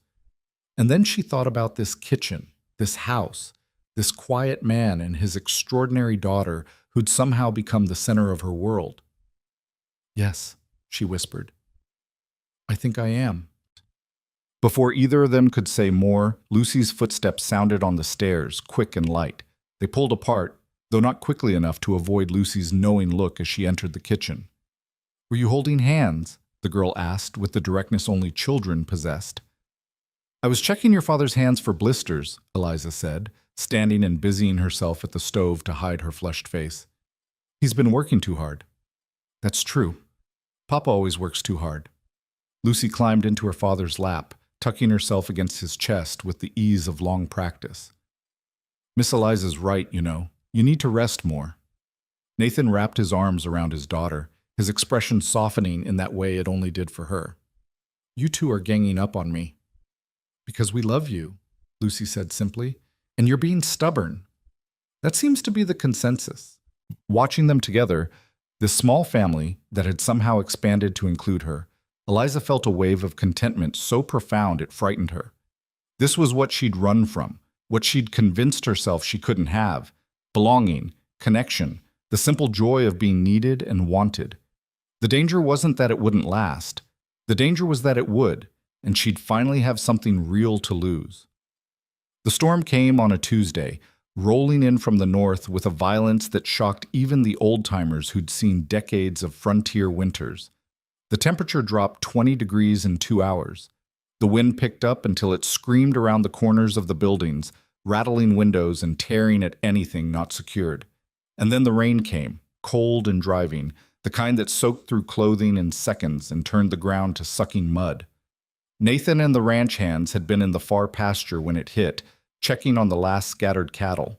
Eliza stood at the kitchen window, watching the world disappear behind sheets of rain, and felt anxiety coil tight in her stomach. They should have been back by now. They'd left at dawn, promising to return by mid-afternoon at the latest. It was nearly evening now, and there was no sign of them. Lucy pressed close to Eliza's side, unusually quiet. "Papa will be okay, won't he? He knows these pastures better than anyone." "Of course he will." Eliza tried to sound confident, but her own fear was a living thing in her chest. She'd heard stories about people caught in storms like this, about how quickly cold and wet could turn deadly, about horses that lost their footing in mud and men who got separated from their groups and wandered until hypothermia claimed them. By the time darkness fell, Eliza had worn a path in the kitchen floor from pacing. She'd fed Lucy dinner neither of them wanted, banked the fire high to have warmth ready for when the men returned, and set water to heating for the coffee and tea they'd need. But mostly she'd watch the windows and listen for sounds that never came. "Miss Eliza, I'm scared." Lucy's voice was small, and when Eliza looked down, she saw tears tracking down the girl's face. "What if something happened to Papa? What if he doesn't come back?" Eliza knelt immediately, gathering the child into her arms. "Your father is strong and smart and knows this land better than anyone. He'll come back. He always comes back to you." "Mama didn't come back." The words were barely a whisper, but they cut through Eliza like a blade. "She went upstairs to rest because she felt sick, and then she never came back. People don't always come back, even when you need them to." There was nothing Eliza could say to that brutal truth. Instead, she just held Lucy tighter, rocking slightly, offering the only comfort she could give: presence, warmth, the physical reassurance that at least one person wasn't going anywhere. They were still sitting like that when the door finally crashed open and Nathan stumbled in, soaked to the bone and supporting one of the ranch hands who looked barely conscious. The other 3 men followed, equally drenched, their faces drawn with exhaustion and cold. "Fire," Nathan barked, his voice rough. "And blankets." Collins took a fall, hit his head. "He's been in and out for the last hour." Eliza was already moving, Lucy forgotten as training and instinct took over. She'd grown up in a household that valued practical skills, had learned basic medicine and emergency care from a mother who'd believed women needed to be prepared for anything. Those lessons came back now as she helped lower Collins into a chair near the fire, assessing his pupils and the ugly bruise spreading across his temple. "When did it happen?" she asked, already reaching for clean cloths and the whiskey they kept for medicinal purposes. 2 hours ago, maybe 3. His horse spooked at lightning and threw him into a ravine. Nathan was stripping off his soaked coat with hands that shook from cold. "We couldn't get back faster, had to lead the horses on foot, couldn't risk another fall." "You did right." Eliza pressed a cloth to the wound on Collins's head, applying pressure to stop the bleeding. "Lucy, I need you to get the quilts from the chest in my room, all of them, and you men—" She fixed the other ranch hands with a stern look. "Get those wet clothes off and wrap yourselves in whatever blankets you can find. I'll have hot coffee in 5 minutes." They obeyed without argument, perhaps too cold and tired to question being ordered around by the cook. Nathan lingered, though, watching Eliza work on Collins with an intensity that made her self-conscious. "Is he going to be all right?" he asked quietly. "I don't know. Head wounds are tricky, but he's conscious now, which is good, and the bleeding isn't as bad as I feared. We'll watch him tonight, keep him warm and awake. If he makes it through without getting worse, he'll probably be fine." "How do you know all this?" Eliza kept her hands moving, cleaning the wound with efficient motions. "My mother was a practical woman. She believed in being prepared.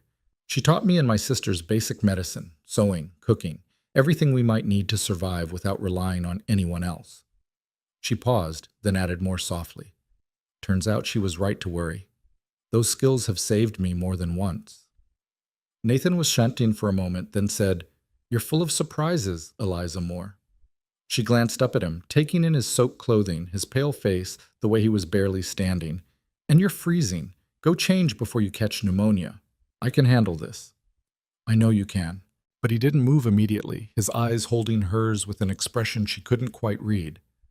"Thank you for being here, for knowing what to do." "Where else would I be?" The question seemed to strike him somehow, his face shifting through emotions too quick to catalog. But then Lucy was back with the quilts, and the other men were emerging wrapped in blankets, looking like damp, miserable ghosts, and the moment was gone. The night stretched long and tense.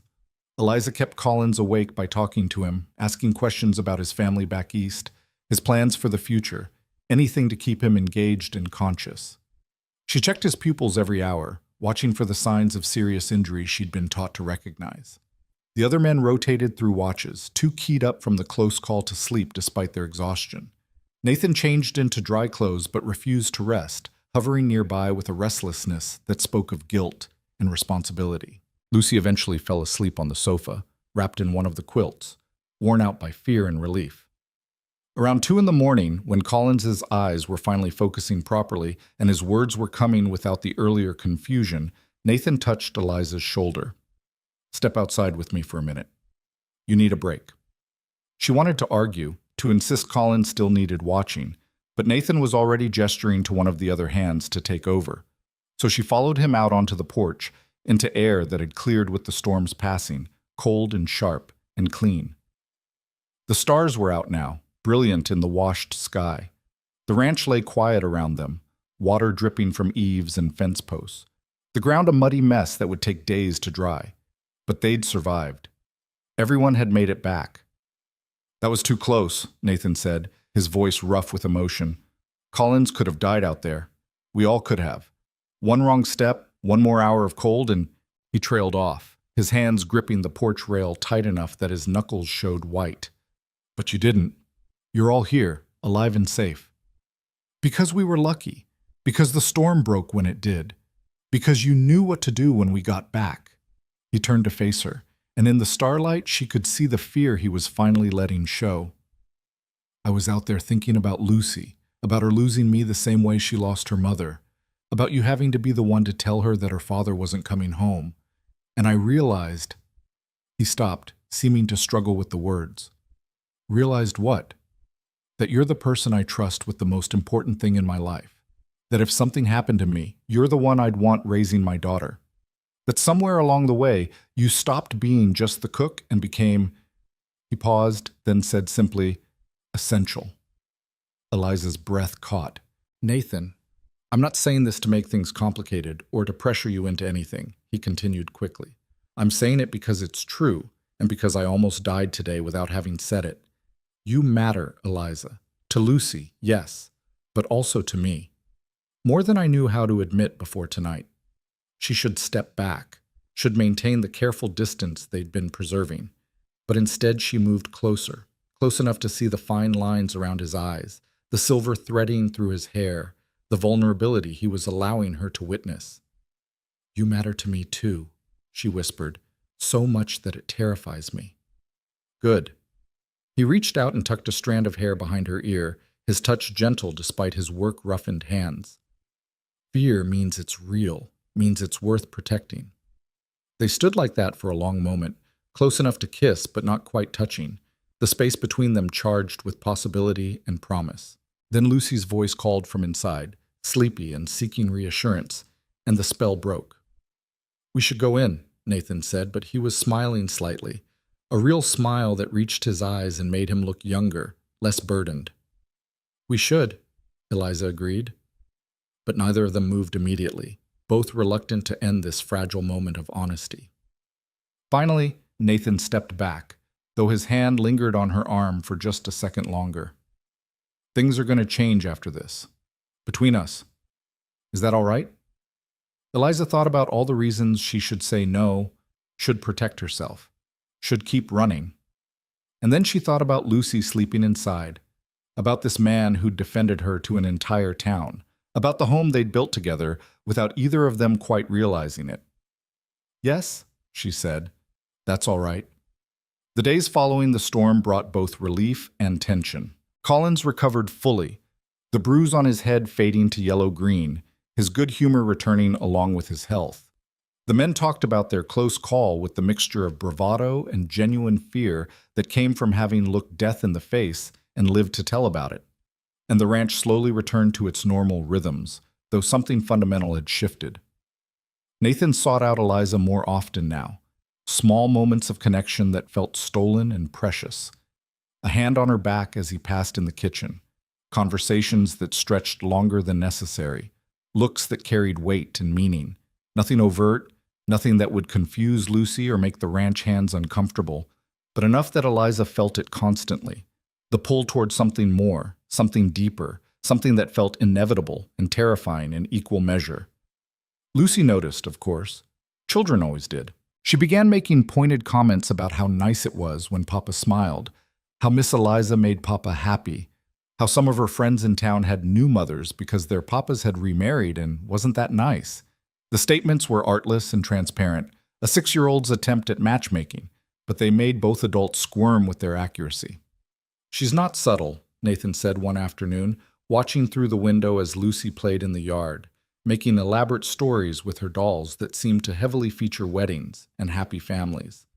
"She's young, and she wants—" Eliza trailed off, not quite sure how to finish that sentence. "A mother. I know." Nathan's voice was heavy. "She asks me sometimes why I don't want to marry again. How do I explain to a 6-year-old that it's not about not wanting to, that it's about being terrified of loving someone that much again, of having something that important to lose? Maybe you don't explain it. Maybe you just—" Eliza paused, choosing her words carefully. "Maybe you just let her see that love is worth the risk anyway." Nathan looked at her then, really looked at her, and Eliza felt the full force of his attention. "Is it worth the risk?" The question was loaded with more than curiosity. It was a request for permission, for reassurance, for confirmation that she was as invested in this fragile thing between them as he was. "I don't know," she admitted. "I've spent 2 years running from the risk of caring too much. But I think—" She swallowed hard, gathering courage. "I think maybe I'm tired of running."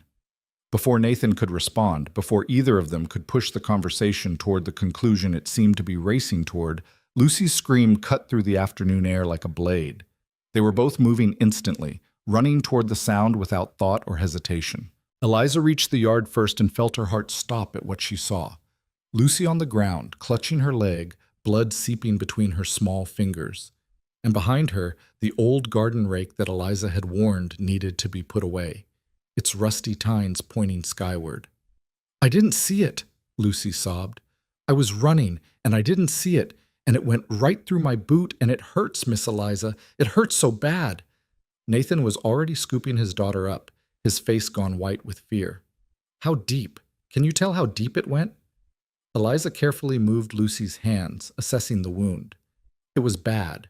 The tine had punched through the leather of Lucy's boot and into the meat of her calf, deep enough to bleed heavily, but not, thank heaven, deep enough to have hit anything vital. But it was dirty, rust and soil driven into the wound, and Eliza knew what that meant even as Nathan was realizing it. "We need to clean it immediately," she said, keeping her voice calm despite the adrenaline flooding her system. "Get her inside. I'll need hot water, clean cloths, and the whiskey." The next hour was one of the worst of Eliza's life. Lucy was brave, trying not to cry, but the pain as they cleaned the wound was obviously intense. Nathan held his daughter, his face twisted with anguish, while Eliza worked with steady hands despite her racing heart. The wound had to be thoroughly cleaned. Rust and tetanus were killers out here, where doctors were hours away, and modern medicine was more hope than reality. "I'm sorry, sweetheart," Eliza murmured as Lucy whimpered. "I know it hurts. You're being so brave. Just a little more." "Make it stop," Lucy pleaded, tears streaming down her face. "Please make it stop." Nathan was crying too, Eliza realized, silent tears tracking down his face as he held his daughter through her pain. "I've got you, Lucy girl. Papa's got you. You're going to be okay." Finally, when the wound was as clean as Eliza could make it, she bound it tightly and stepped back, her hands shaking with delayed reaction. "She needs to stay off it for at least a week, and we need to watch for signs of infection, fever, red streaks spreading from the wound, increased pain. If any of those develop, we'll need to get her to a doctor, storm or no storm." Nathan nodded, not seeming to trust his voice. He carried Lucy to the sofa, settling her carefully with pillows under her leg, and then simply sat beside her, holding her hand and stroking her hair as she finally, exhaustedly, fell asleep. Eliza cleaned up the medical supplies with mechanical efficiency, her mind already running through everything that could go wrong, all the ways this could turn deadly. She'd done her best, but would it be enough? Out here, so far from real medical care, would her knowledge and Nathan's hope be sufficient to save this child they both loved? When she finally sat down, boneless with exhaustion and fear, Nathan looked at her with an expression that held too many emotions to name. "Thank you," he said hoarsely. "Again, always. You keep saving us." "I didn't save her yet. We won't know for days if—" Her voice broke. She couldn't finish the sentence, couldn't voice the fear that Lucy might still be lost to something as mundane and cruel as an infection from a rusty rake. Don't. Nathan reached across the space between their chairs and took her hand. Don't go to the worst place. Not yet. She's young and strong. She'll fight this. You can't know that. No. But I can choose to believe it. And I can choose to be grateful that you were here, that you knew what to do, that my daughter has someone who loves her enough to... He stopped, his eyes widening slightly at what he'd just said. The word hung in the air between them. Love. Eliza hadn't let herself think it before, had kept it locked away where it couldn't complicate things further. But hearing Nathan say it, seeing it reflected in his face, she knew it was true. She loved Lucy. She loved this child with a fierceness that had crept up on her gradually, and then all at once, until the thought of losing her was physically painful. I do, she whispered. Love her. I didn't mean to. I wasn't planning to. But I do. Nathan's hand tightened on hers. I know. I've watched it happen. Watched you go from keeping careful distance to being unable to hide how much you care. It's been... He paused, searching for words. Extraordinary. Seeing her loved by someone who didn't have to choose to love her but did anyway. How could I not? She's remarkable. She is. She's also terrified right now, even in sleep. Look at her face. Eliza looked and saw it. The tension around Lucy's closed eyes, the furrow between her brows, the way her small hands clutched at her father's shirt, even unconscious. The child was afraid, caught in dreams that likely reflected her waking terror. I should stay with her tonight, Eliza said, in case she wakes and needs something. We both should. Nathan's voice was firm. I'm not leaving her, and He met her eyes directly. I don't want you to leave either. I want us to be here together when she wakes up. I want her to see that she has both of us. The statement was more declaration than request, and Eliza understood what he was really saying. This was no longer about employee and employer, cook and ranch owner. This was about something deeper, something that couldn't be easily defined or dismissed. They were becoming a unit, the three of them, bound together by care and fear and love in all its complicated forms. All right, she agreed softly. I'll stay. They kept vigil together as darkness fell and the house settled into night quiet around them. Eliza dozed in her chair, jerking awake every time Lucy stirred or made a sound. Nathan didn't seem to sleep at all, just sat watching his daughter with an intensity that spoke of prayers being offered to whoever might be listening, bargains being made with fate itself. Around midnight, Lucy woke with a cry, disoriented and frightened. Papa, Miss Eliza. We're here, sweetheart. Eliza was beside her instantly, checking her forehead for fever, finding it warm but not alarming. Both of us. How are you feeling? It hurts, and I'm scared. What if I can't walk anymore? What if my leg doesn't work right? Your leg is going to be fine, Nathan said with absolute conviction. The wound was clean. Miss Eliza took excellent care of you. You just need to rest and heal. But what if... No, what ifs? Eliza smoothed the hair back from Lucy's face, her touch gentle. We're going to take this one day at a time. Tomorrow you'll feel better than today. The next day better still. And before you know it, you'll be running around like nothing ever happened. Lucy was quiet for a moment, then said in a small voice, I was careless. You told me to watch where I was going, and I didn't, and now I ruined everything. You didn't ruin anything, Nathan said firmly. Accidents happen. You're not to blame for this. But if I'd been more careful, then maybe this wouldn't have happened, or maybe something else would have. You can't live your whole life being so careful that you never make mistakes. Nathan's voice was rough with emotion. That's not living, that's just existing. And I won't have my daughter being so afraid of getting hurt that she stops running and playing and being 6 years old. Eliza saw the deeper meaning behind his words, the lesson he was teaching himself as much as his daughter. This man who'd been so careful since his wife's death, who'd controlled everything he could control to prevent another loss, he was finally understanding that control was an illusion, that life happened regardless of precautions, that love required risk. Will you both stay here tonight? Lucy asked, her eyes heavy again. I don't want to be alone. We're not going anywhere, Eliza promised, settling back into her chair. Will you be here in the morning too? And the morning after that? The question was pointed, seeking reassurance that went beyond just this crisis. Lucy was asking something bigger. Will you stay? Will you be here always? Will you be my mother? Eliza looked at Nathan, finding him already watching her with an expression that mirrored the hope in his daughter's voice. He wanted an answer too. They both did. And Eliza realized with startling clarity that she'd already made her choice, probably weeks ago, possibly that very first day when Lucy had wrapped sticky fingers around her hand and declared she made excellent biscuits. Yes, she said clearly, looking at both of them. I'll be here, for as long as you want me. Lucy's face transformed with a smile that was worth every moment of fear and uncertainty Eliza had endured to get here.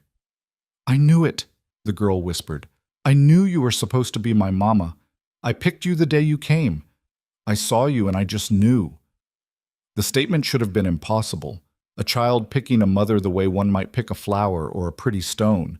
But looking at Lucy's certain face, at Nathan's tender expression, Eliza found she believed it. Sometimes choice happened in an instant, a moment of recognition that bypassed logic and went straight to the heart. You picked well, Nathan said softly, his eyes never leaving Eliza's face. Better than I could have imagined. And there it was, the acknowledgement, the acceptance, the opening of a door they'd both been circling for weeks. Eliza felt terror and joy in equal measure, the weight of commitment settling onto her shoulders, along with the lightness of finally being chosen. They sat like that through the night, Lucy sleeping between them, the lamp burning low, the house quiet around them.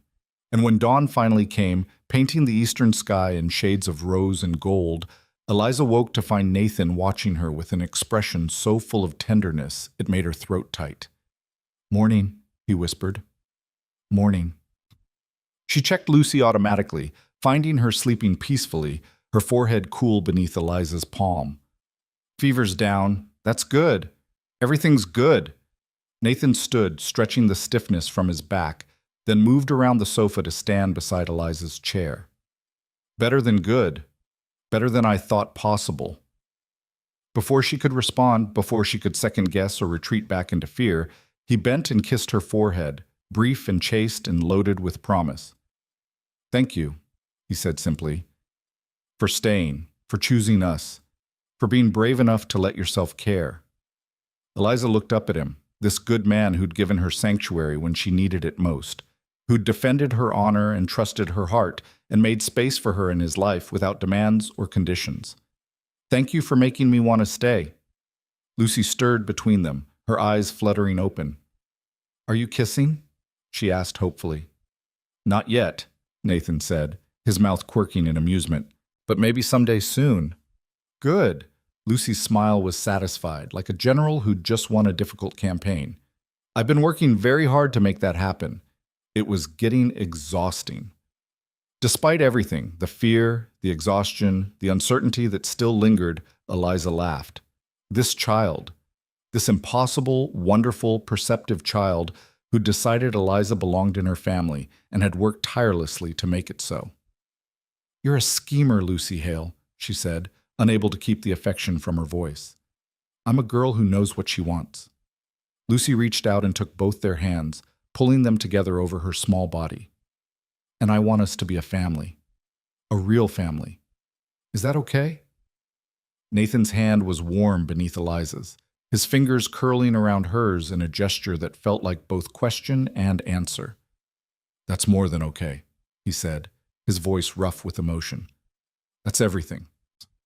And Eliza, who'd spent 2 years running from the very idea of family, found herself nodding through sudden tears. Everything, she echoed. It wasn't the ending she'd expected when she first stepped off that stagecoach in Dry Creek, but it was the one she'd been searching for without knowing it, a place to belong, people to love, a reason to stop running and start building something that might last. The road to that moment hadn't been easy, and the road ahead wouldn't be either, she knew that. There would be challenges still to face, gossip still to endure, moments of doubt and fear to overcome. But for now, sitting in the early morning light with Nathan's hand in hers and Lucy's smile warming them both, Eliza chose to believe in possibility. She chose to stay. Lucy's recovery became a dance of patience and small victories. The wound healed cleanly, defying Eliza's worst fears, and within days the girl was demanding to be allowed up, insisting she felt fine despite the lingering tenderness in her leg.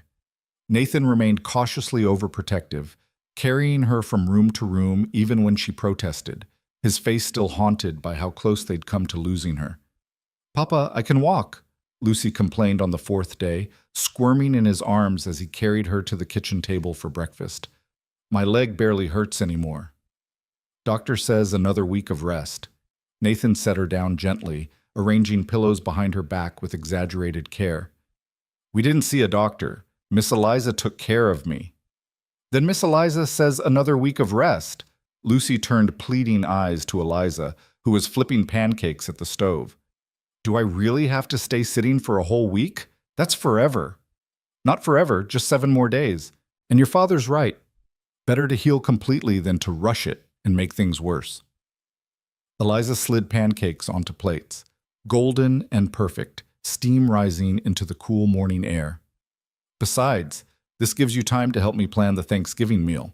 I'll need an assistant since the ranch hands will all be here." The distraction worked, as Eliza had known it would. Lucy's face brightened with interest. "Can we make 3 kinds of pie? And that stuffing with the dried apples you mentioned? And can I help roll out the dough?" "All of that and more. But only if you rest properly now so your leg is strong enough to stand at the counter with me." Nathan caught Eliza's eye over his daughter's head, his expression grateful and something more, warm with an affection that made her pulse quicken. Things between them had shifted since that vigil night, becoming easier and more complicated simultaneously. He sought her out constantly now, finding excuses to be near her, his touches growing bolder even as they remained careful around Lucy. A hand on her back as he passed, fingers brushing as they reached for the same serving dish, looks that lingered long enough to make meaning clear.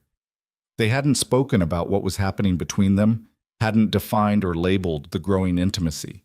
But it was there in every interaction, every shared glance, every moment when their world narrowed to just the two of them despite Lucy's constant presence.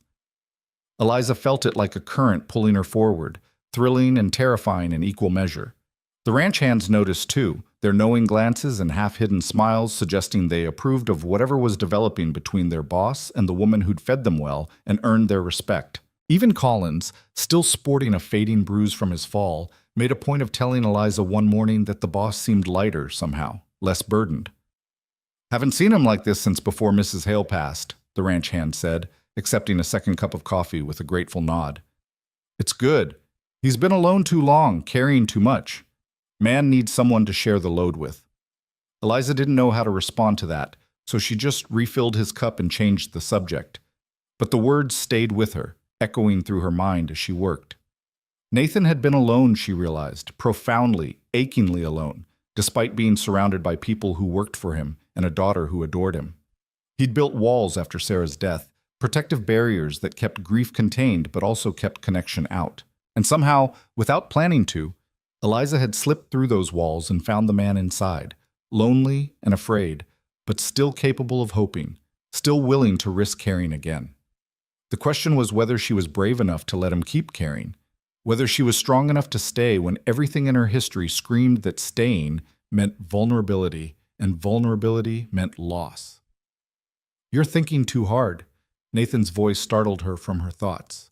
The ranch hands had left for their morning work, and Lucy had fallen asleep on the sofa, worn out from the exertion of sitting upright. They were alone in the kitchen for the first time in days. "I'm making bread." "Bread requires thinking." "That's not thinking about bread. That's the face you make when you're worrying about something big." He moved closer, leaning against the counter beside her. "Want to talk about it?" Eliza's hands stilled in the dough, flour dusting her fingers. "I'm not used to this," she admitted quietly. "To staying, to mattering. Every instinct I have tells me to protect myself by keeping distance, but Lucy and you—" She trailed off, not sure how to finish that sentence. "We make it hard to keep distance," Nathan finished for her. "I know, that's intentional." "Is it?" "Maybe not at first. But now?" "Yes." He reached out and covered one of her flour-covered hands with his own, heedless of the mess. I meant what I said that night, Eliza. You're essential to us, to this house, to Lucy's happiness, to... He paused, seeming to gather courage. To my happiness, too. I didn't think I'd feel this way again. Didn't want to, honestly. But you make me want things I'd written off as impossible. Eliza's throat tightened with emotion. What things? Partnership. Someone to share decisions with, to talk to at the end of a long day. Someone who sees me as more than just Lucy's father or the ranch owner. Someone who makes me remember I'm still a man with needs and wants beyond just surviving. His thumb traced circles on the back of her hand, the gesture intimate and tender. Someone who makes this house feel like a home again, instead of just a place where we sleep. Nathan, her voice broke on his name. I'm not asking you to make promises you're not ready for. I'm just telling you the truth. What I feel, what I hope for. You can do with that information whatever you need to. Before Eliza could respond, before she could sort through the tangle of fear and hope his words had created, the sound of horses approaching broke the moment. Nathan pulled away, his expression shifting to something more guarded, and moved to the window. It's Patterson, he said, his voice flat, and her husband, and 3 other families from town. Eliza's stomach dropped. A delegation. They were being confronted by a delegation. Should I? No. Nathan's tone was firm. Whatever they've come to say, they'll say it to both of us. You're not hiding in the kitchen like you've done something wrong. He was already moving toward the front door, his entire bearing changing into something harder, more protective. Eliza followed, her heart hammering, wondering what new accusation or judgment had brought half the town to their doorstep. The group waiting in the yard looked grim and determined, Mrs. Patterson at their center like a general leading troops. Her husband stood beside her looking uncomfortable, while the other families, the Chens, the Johnsons, and the Petersons, arranged themselves in what could only be called a confrontational formation. Hail! Mr. Patterson spoke first, his voice formal. We need to talk to you about your household situation. My household is none of your concern, Nathan said coldly. I believe I made that clear the last time your wife decided to involve herself in my private business. It becomes our concern when it affects the community. Mrs. Patterson stepped forward, her face pinched with righteous conviction. That woman living in your house, unmarried, unchaperoned except for a child, it's unseemly. It sets a bad example. Miss Moore is my employee. She's more than that, and everyone knows it. Mrs. Patterson's voice rose, carrying across the yard. The way you look at her, the way you defend her, the way you presented her as family in town. You're conducting yourself inappropriately, and it's a scandal. Eliza felt heat flood her face, shame and anger warring for dominance. She'd known this was coming, had known that Nathan's public declaration and their growing closeness would eventually provoke this kind of response. But knowing it intellectually and facing it directly were different things. What Eliza and I are or aren't to each other is our business, Nathan said, his voice dangerously quiet. Not yours. It becomes our business when you're setting an immoral example for the entire community. Mrs. Patterson was warming to her subject now, her voice gaining strength. Children see how you two behave. Young people see that you're flouting convention and propriety. What kind of message does that send? The message that people can make their own choices about their lives? Nathan's tone was sharp enough to cut. That widowers don't need the town's permission to find happiness again? That a woman who's been unjustly judged deserves a second chance? A second chance we're willing to offer, Mr. Chen spoke up, his voice quiet but firm. Eliza looked at him in surprise, having expected him to side with Mrs. Patterson. But only under proper conditions. You need to marry her, Hale. Make it legitimate. Give that woman a respectable position in this community and your daughter a proper mother. The statement hung in the air, stunning in its directness. They weren't here to run Eliza off. They were here to force a proposal. You're trying to dictate how I run my life? Nathan's voice was incredulous. Trying to force me into marriage by threatening what exactly? Social ostracism? I've never cared what this town thinks, and I'm not starting now. Think of Lucy, Mrs. Johnson said, speaking for the first time. Her voice was gentler than Mrs. Patterson's, almost pleading. That child deserves stability. She deserves to know that Miss Moore isn't going to disappear one day when she decides to move on to another position. She deserves the security of having a real mother, legally and permanently. Lucy has everything she needs, Nathan shot back. Does she? Mrs. Patterson's smile was sharp. Or does she have an employee who could leave at any time, a father who's so besotted he's not thinking clearly, and a household that exists in a moral gray area? Is that what you want for your daughter? Is that the legacy Sarah would have wanted? The mention of his dead wife was a low blow, and everyone knew it. Nathan's face went white, then red with fury. Don't you dare speak about my wife. Don't you dare use her memory to justify your small-minded judgment. We're not judging, Mr. Chen interjected quickly, shooting Mrs. Patterson a quelling look. We're trying to help. Miss Moore has proven herself to be a good woman, a capable woman. My wife and I have reconsidered our initial reservations about her past. We believe she was wrongly accused, and we want to see her accepted fully into this community. But that can only happen if you give her a respectable position. Marry her, Hale. Make her your wife instead of just your cook. Give her and Lucy the security they both deserve. Eliza found her voice finally, stepping forward despite the trembling in her legs. I don't need anyone to force Mr. Hale into marrying me. I'm perfectly capable of making my own decisions about my life and my future. Are you? Mrs. Patterson turned her sharp gaze on Eliza. Because from where I stand, you're living in a situation that damages your reputation daily. You're allowing yourself to be compromised by a man who clearly has feelings for you, but won't commit to honoring those feelings properly. That's not strength, Miss Moore. That's foolishness. What's foolish is thinking you have any right to dictate how two grown adults conduct their relationship. Eliza's voice was steady now, anger burning away fear. I appreciate that some of you, she nodded toward the Chens and Johnsons, are coming from a place of genuine concern, but the solution to that concern isn't forcing a marriage neither of us has discussed or decided upon. That's not how relationships work. That's not how respect works.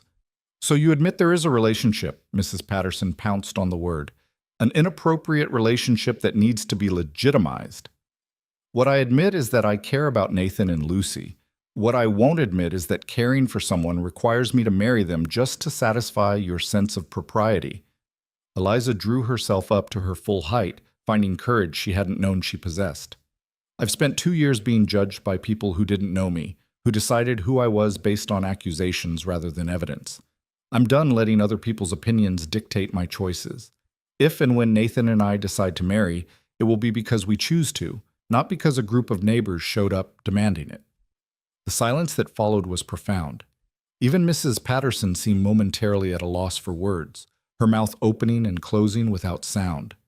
It was Mr. Peterson who finally spoke, his weathered face creasing in what might have been respect. That's fair enough, he said quietly.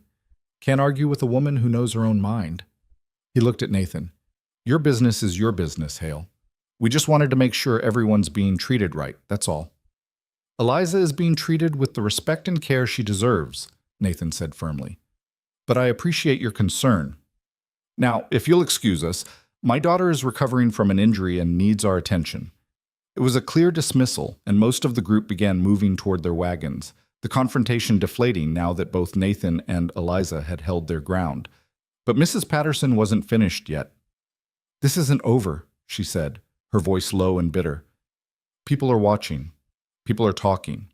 You may not care about propriety now, but when Lucy is older and trying to find her place in society, when she's judged by the choices her father made, you'll regret not listening to reason. What I'll regret, Nathan said coldly, is wasting another minute of my life listening to someone who mistakes cruelty for righteousness. Good day, Mrs. Patterson. He turned his back on her, the ultimate insult in a community where courtesy was currency, and walked back toward the house, his hand finding Eliza's and pulling her with him. She went, her heart still racing, not looking back at the faces watching their joined hands with varying expressions of shock and satisfaction. The door closed behind them with a definitive click, shutting out the delegation and their demands. In the sudden quiet of the house, Eliza could hear Lucy stirring on the sofa, waking from her nap. Papa, Miss Eliza, why were people yelling?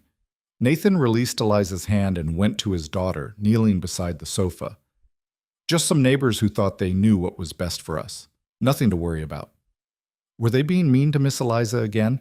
Lucy's face scrunched with indignation. Because if they were, I'm going to tell them that's not nice, and they should apologize. My fierce defender, Nathan said fondly, smoothing her hair. But no, you don't need to fight this battle. Miss Eliza handled herself beautifully. Lucy looked past her father to where Eliza stood near the door, still processing what had just happened. Are you okay, Miss Eliza? Yes, sweetheart, I'm fine. You don't look fine. You look like you want to cry. The observation was too accurate. Eliza did want to cry, from anger, from relief, from the overwhelming emotion of having Nathan publicly claim her hand, of standing up to judgment, of realizing that the life she'd been building here was more fragile than she'd allowed herself to believe. Sometimes grown-ups need a minute to feel their feelings, Nathan said gently. Why don't you work on that drawing you started yesterday? I need to talk to Miss Eliza for a moment. Lucy nodded, accepting this with the resilience of children who were used to adult complications. She reached for her slate and chalk, already absorbed in creating whatever elaborate scene her imagination had conjured. Nathan stood and moved back to Eliza, his face troubled. I'm sorry. I should have anticipated they'd try something like this. Should have been more careful about how we— No! Eliza cut him off, her voice fierce. Don't apologize for caring about me. Don't apologize for defending me or for holding my hand or for making me feel like I matter. Those people had no right to demand anything from us. They weren't entirely wrong, though. Nathan's voice was quiet, his eyes searching her face. About Lucy deserving stability. About you deserving a respectable position instead of existing in this limbo where you're more than an employee but less than what you should be. Eliza's breath caught. What should I be? Nathan reached out and cupped her face in his hands, the gesture tender and possessive simultaneously. My wife. My partner. Lucy's mother. Not because the town demands it, not to satisfy their sense of propriety, but because it's what I want. What I've wanted since that night we kept vigil over Lucy, maybe even before that. I want you permanently, Eliza. Legally. Completely. Nathan, her voice shook. We've only known each other a few months. People don't— Don't what? Don't fall in love that quickly? His thumb traced her cheekbone, his touch gentle despite the intensity in his voice. Maybe most people don't. But we're not most people. We're two people who've both learned that life is short and uncertain, that tomorrow isn't guaranteed, that waiting for the perfect moment means missing the real ones. He paused, then said simply, I love you, Eliza Moore. I love your strength and your kindness and the way you love my daughter. I love how you make this house feel warm. I love that you stand up to small-minded gossips and don't apologize for taking up space in the world. I love all of it, all of you, and I want to spend whatever time I have left making sure you know it. Tears were streaming down Eliza's face now, her carefully constructed walls crumbling under the weight of his honesty. I'm scared, she whispered. I'm so scared of staying, of believing this is real, of letting myself depend on someone again. I know. I'm scared too. Nathan's voice was rough with emotion. Terrified, actually.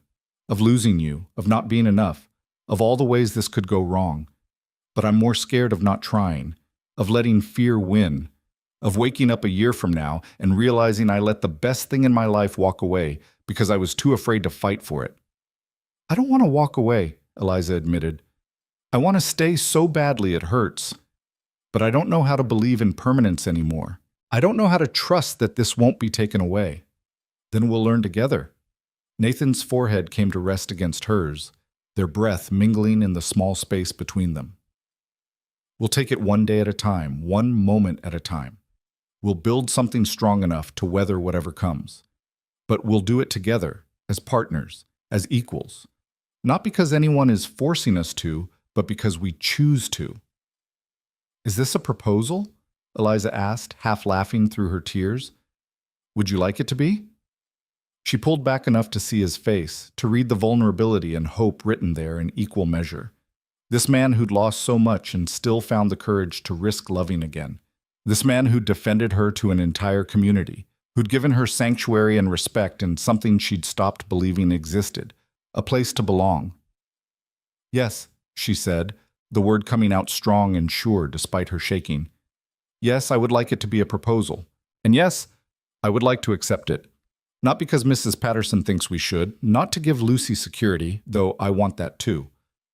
But because I love you, I love both of you. And I'm tired of running from the only thing that's ever felt like home. Nathan's face transformed, joy breaking through the careful control he usually maintained. He pulled her close, his arms wrapping around her with a fierceness that spoke of relief and possession and profound gratitude. Say it again, he murmured against her hair. Please, I need to hear it again. I love you. The words came easier this time, less frightening now that they were out in the open. I love you, Nathan Hale. I love your quiet strength and your dedication to Lucy, and the way you make me feel safe and seen. I love how you've given me room to be afraid while never letting me use that fear as an excuse to run. I love— Are you kissing now? Lucy's voice cut through the moment, delighted and triumphant. Because I've been listening, and it sounds like you should definitely be kissing now. They pulled apart, both laughing despite the intensity of the moment, to find Lucy propped up on her elbows, her slate forgotten, watching them with unabashed satisfaction. How long have you been listening? Nathan asked, though his smile suggested he wasn't particularly upset about being overheard. Since you said you loved Miss Eliza, which was very good, Papa. I've been waiting for you to say that for weeks. She turned her attention to Eliza. And you love us too, which I already knew, but it's nice to hear you say it. So now you're getting married, right? That's what people do when they love each other? Yes, Nathan said, his eyes never leaving Eliza's face. That's exactly what people do when they love each other, if Miss Eliza says yes. I already said yes, Eliza pointed out. Then say it again, officially, with Lucy as witness. Eliza turned to face them both. This man and this child who'd become her entire world without her quite realizing when it had happened. Yes, she said clearly. I'll marry you, Nathan Hale. I'll be Lucy's mother and your wife and whatever else this family needs me to be. Yes. Lucy let out a whoop of joy that seemed too large for her small body, bouncing on the sofa despite her injured leg. I knew it! I knew from the first day you came that you were supposed to be my mama. I picked you, and I was right. You certainly were, Nathan agreed, his voice thick with emotion. He crossed to the sofa and scooped his daughter up carefully, mindful of her healing leg, then carried her back to where Eliza stood. What do you think, Lucy girl? Should we seal this properly? Yes. Kiss her, Papa. That's what people do when they get engaged. Nathan looked at Eliza, asking permission with his eyes. She nodded, her heart so full it felt like it might burst. And then his lips were on hers, gentle and sure and full of promise. It was their first kiss, witnessed by a 6-year-old with a talent for matchmaking, and it felt exactly right. Not dramatic or desperate, but steady and certain, a foundation being laid for everything that would come after. When they pulled apart, Lucy was beaming between them, her small hands reaching out to pull them both closer. We're a family now, she announced with absolute certainty. A real family. Papa, Miss Eliza, and me. We've been a family for a while now, Eliza said softly. This just makes it official. Good. Lucy settled her head against her father's shoulder, one hand still gripping Eliza's. I was getting tired of waiting for you two to figure it out. It's been very exhausting being patient. Nathan laughed, the sound lighter than Eliza had ever heard from him. Well, you won't have to be patient anymore. We'll set a date, make it legal, and then Miss Eliza will be stuck with us forever. Not stuck, Eliza corrected gently. Choosing, every day, choosing to stay. That's different. It is, Nathan agreed, his eyes holding hers with an intensity that made promises without words. Thank you for choosing us, for being brave enough to stay. The moment was broken by the sound of horses again. The ranch hands returning for lunch, their timing impeccable as always. Nathan set Lucy back on the sofa with a promise to tell her everything later, and Eliza moved automatically toward the kitchen, already mentally cataloging what she needed to prepare. But Nathan caught her hand before she could go, pulling her back for one more quick kiss. I love you, he said quietly, just for her. In case I don't say it enough in the future, I love you now, and I'll love you tomorrow and every day after that. I love you too, Eliza whispered back. Even when I'm scared, even when it doesn't make sense. I love you. The ranch hands filed in, loud and hungry and full of stories about their morning's work, and life resumed its normal rhythm. But everything was different now, transformed by declarations made and accepted, by choices that couldn't be taken back. Eliza moved through the familiar motions of serving lunch, but she felt lighter, freer, as if a weight she hadn't known she was carrying had finally been lifted. Collins caught her eye as she refilled his coffee and gave her a knowing smile. Congratulations, Miss Moore, or should I start calling you Mrs. Hale now? The other men looked up sharply, understanding dawning on their faces. Nathan cleared his throat, his hand finding Eliza's where it rested on the table. Miss Moore has agreed to marry me, he announced, his voice carrying quiet pride. We haven't set a date yet, but when we do, you're all invited. We'll have a proper celebration. The men's faces split into genuine smiles, their approval clear. They offered congratulations, made good-natured jokes about Nathan finally getting smart enough to lock down the best cook in 3 counties, and generally filled the kitchen with warmth and acceptance. Watching them, feeling Nathan's hand in hers and Lucy's joy radiating from the sofa, Eliza felt something settle deep in her chest. Not quite peace, not yet, but the beginning of it. The first tentative belief that maybe, just maybe, this could work. That she could build a life here, could trust these people with her heart, could finally stop running and start living. It wouldn't be easy, she knew that. There would be more judgment from town, more challenges to face, more moments of fear and doubt. But looking around this kitchen, at the man who loved her despite her past, at the child who'd claimed her as family from the first day, at the rough-hewn men who'd accepted her without question, Eliza thought maybe she was finally strong enough to face whatever came. She'd spent 2 years learning how to leave. Now it was time to learn how to stay. And for the first time since that terrible day in Boston when her world had fallen apart, Eliza felt something that had been absent for so long she'd forgotten what it felt like. Hope. Real, solid, terrifying hope that tomorrow might be better than today, that the future might hold joy instead of just survival, that the risk of loving might be worth the reward. What are you thinking? Nathan asked quietly, beneath the chatter of the ranch hands. Eliza looked at him, really looked at him, seeing not just the widower or the rancher or the father, but the man who'd chosen her as surely as she'd chosen him. I'm thinking, she said slowly, that I'm exactly where I'm supposed to be. Finally. His smile was worth every moment of fear, every mile she'd traveled, every night she'd spent wondering if she'd ever find a place to call home. So am I, he said simply. So am I. The week following their engagement passed in a blur of quiet joy and practical planning. Nathan wanted to marry quickly. No point waiting when we're both certain, he said, and Eliza found she agreed. They'd already wasted enough time dancing around their feelings, pretending they could maintain professional distance when their hearts had made the decision weeks ago. They set the date for 3 weeks hence, enough time to make basic preparations, but not so long that doubt could creep in and take root.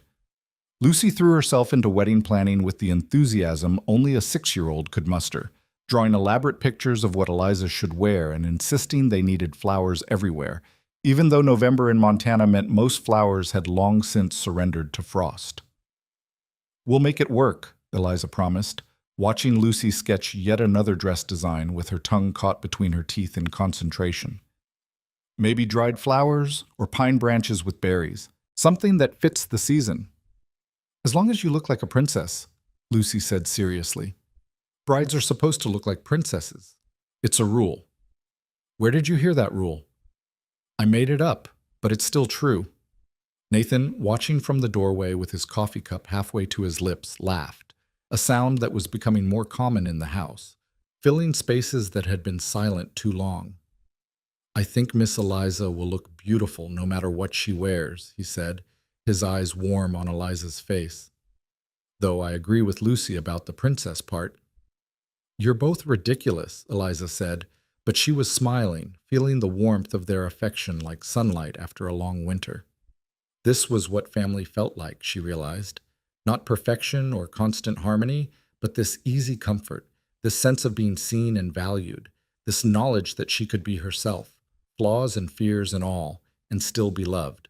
The news of their engagement spread through Dry Creek faster than wildfire. Some people responded with genuine happiness. The Chens sent a warm note of congratulations, and several other families who'd been part of that uncomfortable delegation made gestures of welcome and acceptance. But others, led predictably by Mrs. Patterson, responded with thinly veiled hostility, suggesting Eliza had trapped Nathan into marriage, that she was using Lucy to secure her position, that the whole situation was unseemly and rushed. "Let them talk," Nathan said when Eliza expressed concern about the gossip. "They talked before, they'll talk now. They'll talk 20 years from now when we're old and gray and still together. Their opinions don't change what's real between us." But on a cold Tuesday morning, 10 days before the wedding, Mrs. Patterson's talk manifested into something more dangerous than words. Eliza had gone to town alone to collect fabric for her wedding dress.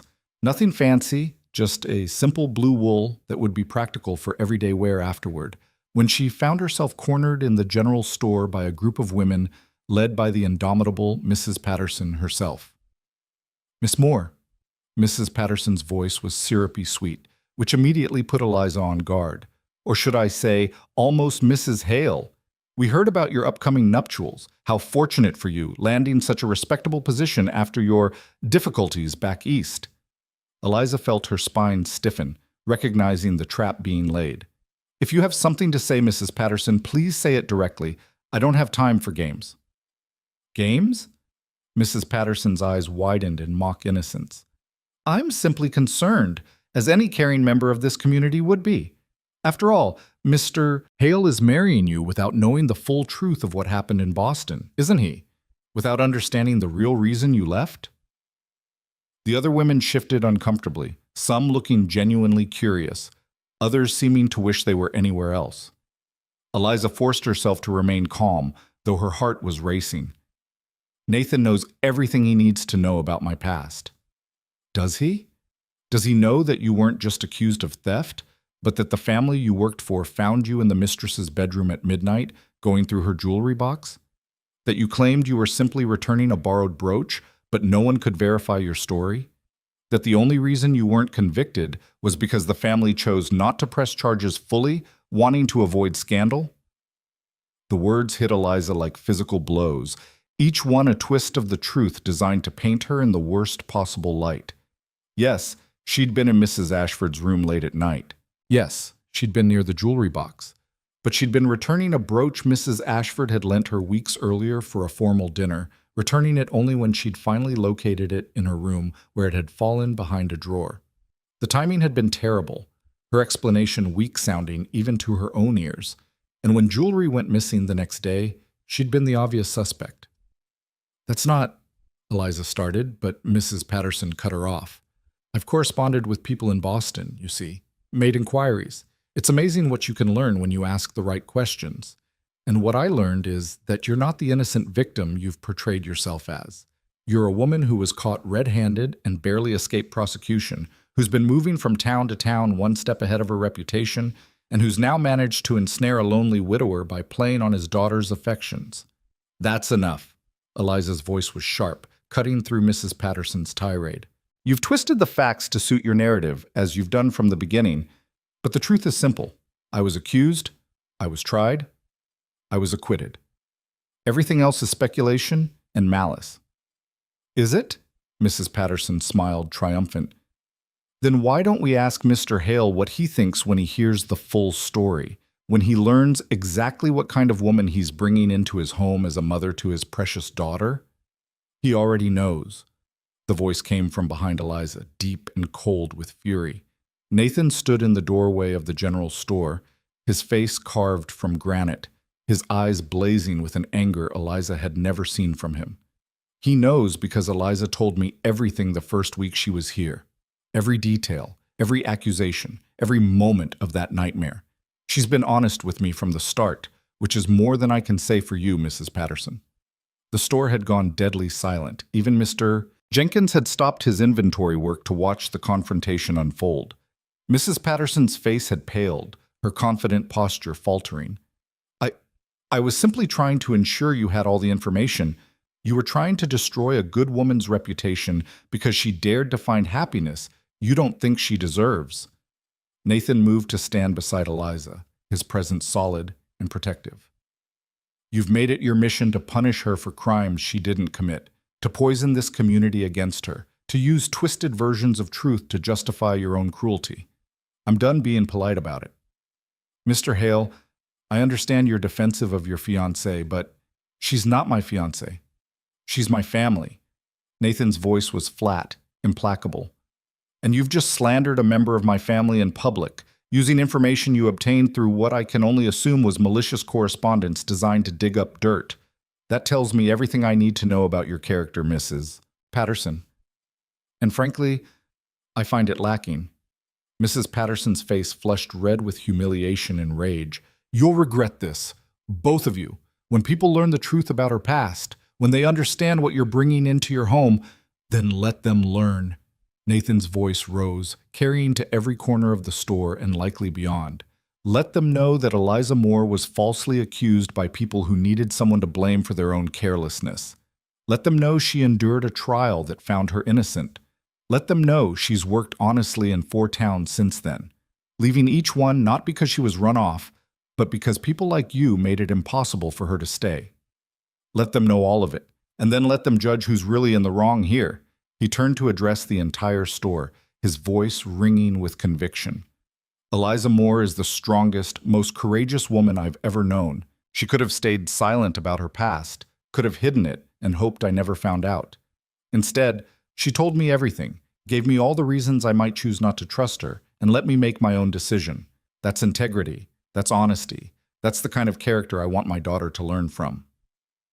Eliza felt tears burning behind her eyes, overwhelmed by his defense, by the public declaration that left no room for doubt about where his loyalty lay. But Nathan wasn't finished. So here's what's going to happen, he continued, his gaze sweeping across the watching faces.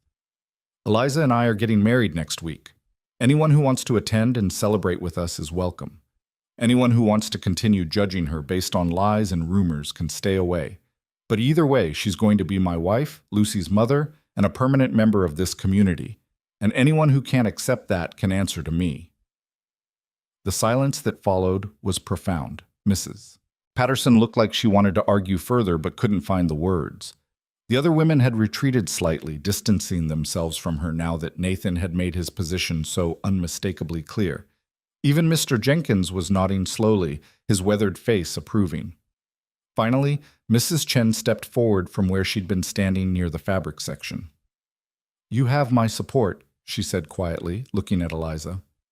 Both of you. My husband and I will be honored to attend your wedding.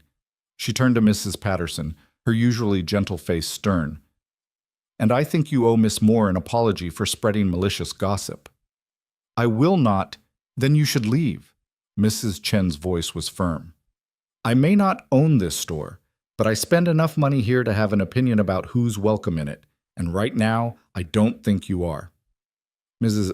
Patterson's mouth opened and closed several times, her face cycling through shades of red that might have been comical under other circumstances. Finally, she gathered her skirts and swept from the store with as much dignity as she could muster, which wasn't much given the circumstances. The tension broke immediately, several people exhaling in relief, others beginning to murmur among themselves. Mrs. Johnson approached Eliza tentatively, her face kind. I'm sorry you've had to endure this, she said softly. Some people can't seem to understand that past mistakes, real or imagined, don't define a person forever. You've shown nothing but kindness and capability since arriving here. That should be what matters. Thank you, Eliza managed, her voice thick with emotion. That means more than you know. Other women came forward then, offering their own words of support, or at least acceptance. Not everyone. Some still looked uncertain, still swayed by Mrs. Patterson's poison, but enough that Eliza felt something shift in the atmosphere of the store, in the town itself. Nathan's public defense had forced people to choose sides, and more of them were choosing hers than she'd expected. When they finally left the store, Nathan's hand firmly clasped around hers, Eliza felt exhausted, but also strangely lighter. The worst had happened. Her past had been dragged into the light in the most public, humiliating way possible, and she'd survived it. More than survived it. She'd been defended, supported, claimed so thoroughly that no one could doubt where she stood. "Thank you," she said once they were alone in the wagon, heading back toward the ranch, "for what you said in there, for defending me." "I wasn't defending you." Nathan's voice was rough. "I was stating facts. Everything I said was true. You are strong and courageous and honest. You're exactly the kind of person I want Lucy learning from. And if anyone in that town has a problem with you, they'll have to go through me first. You made an enemy of Mrs. Patterson. She won't forget this." "Good. I've been too polite to her for too long. Someone needed to stand up to her bullying, and I'm glad it was me." He glanced at Eliza, his expression softening. "Besides, you're worth making enemies for. You're worth fighting for. I need you to understand that." "I'm starting to," Eliza admitted. "For the first time in 2 years, I'm starting to believe that maybe I deserve defending. That maybe I'm not the villain in this story after all." "You were never the villain. You were just the convenient scapegoat for people too cowardly to admit their own failings." Nathan pulled the wagon to a stop just before they reached the ranch, turning to face her fully. "Listen to me, Eliza. I don't care what happened in Boston. I don't care what anyone says about your past. All I care about is who you are now, who you've been since the day you arrived at my ranch. And that person is remarkable. That person is someone I'm proud to love, proud to marry, proud to build a life with." Eliza leaned into him, letting his strength support her weight for a moment. "I love you," she whispered.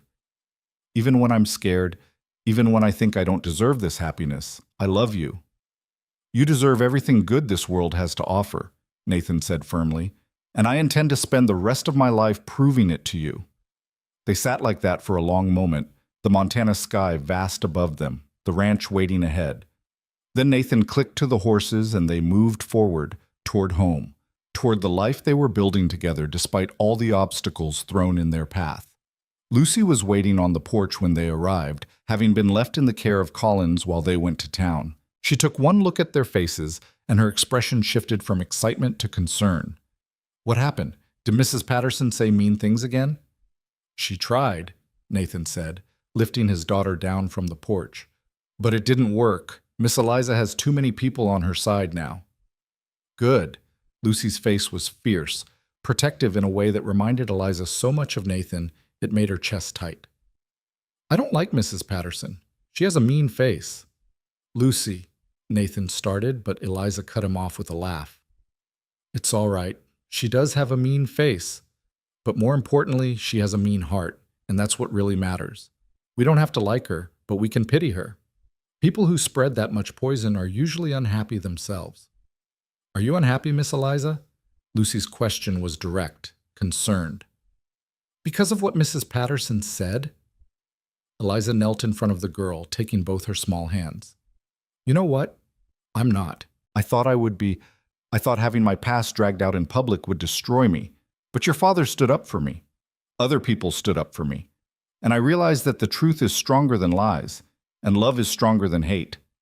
So no, sweetheart, I'm not unhappy. I'm actually more certain than ever that I'm exactly where I belong." Lucy threw her arms around Eliza's neck, squeezing tight. "I'm so glad.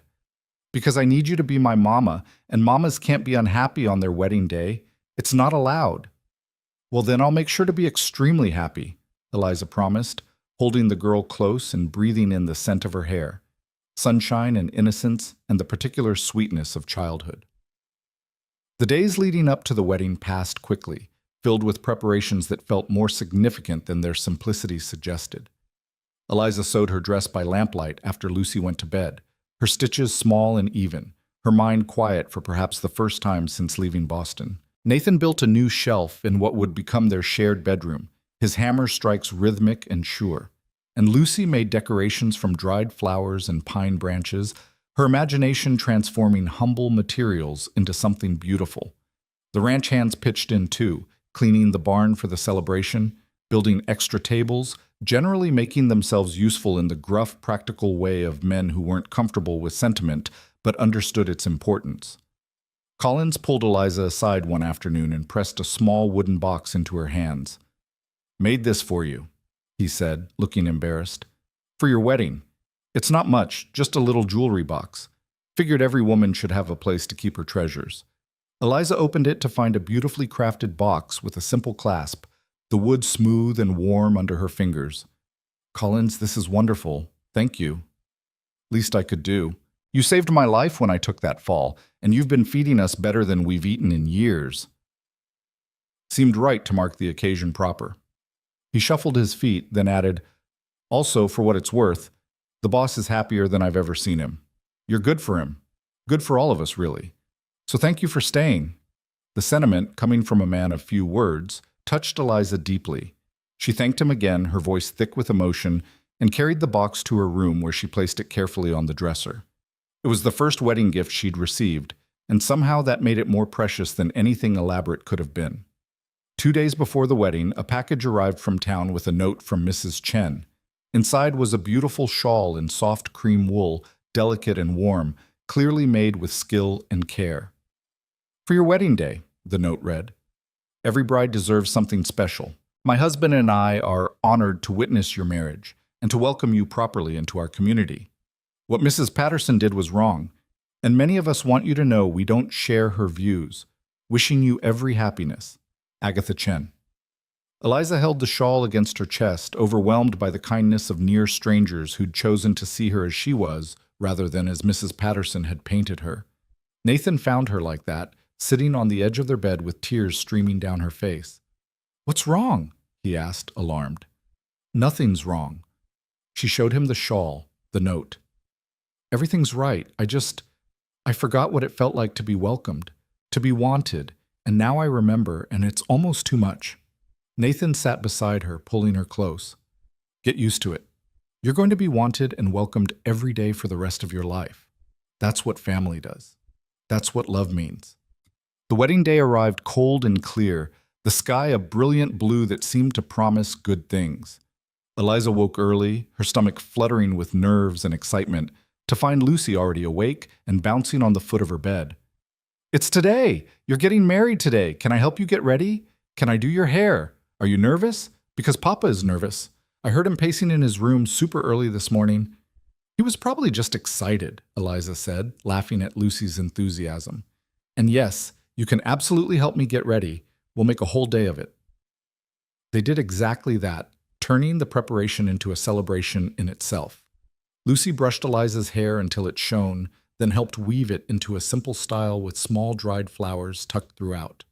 Eliza dressed in her blue wool dress, the cut simple but flattering, practical enough for everyday wear, but special enough for a wedding. Mrs. Chen's shawl completed the outfit, adding elegance without pretension. You look beautiful, Lucy breathed, her eyes wide. Like a real princess. Papa's going to forget how to talk when he sees you. I hope not. We need him to say his vows. Oh, he'll remember those. He's been practicing them every night.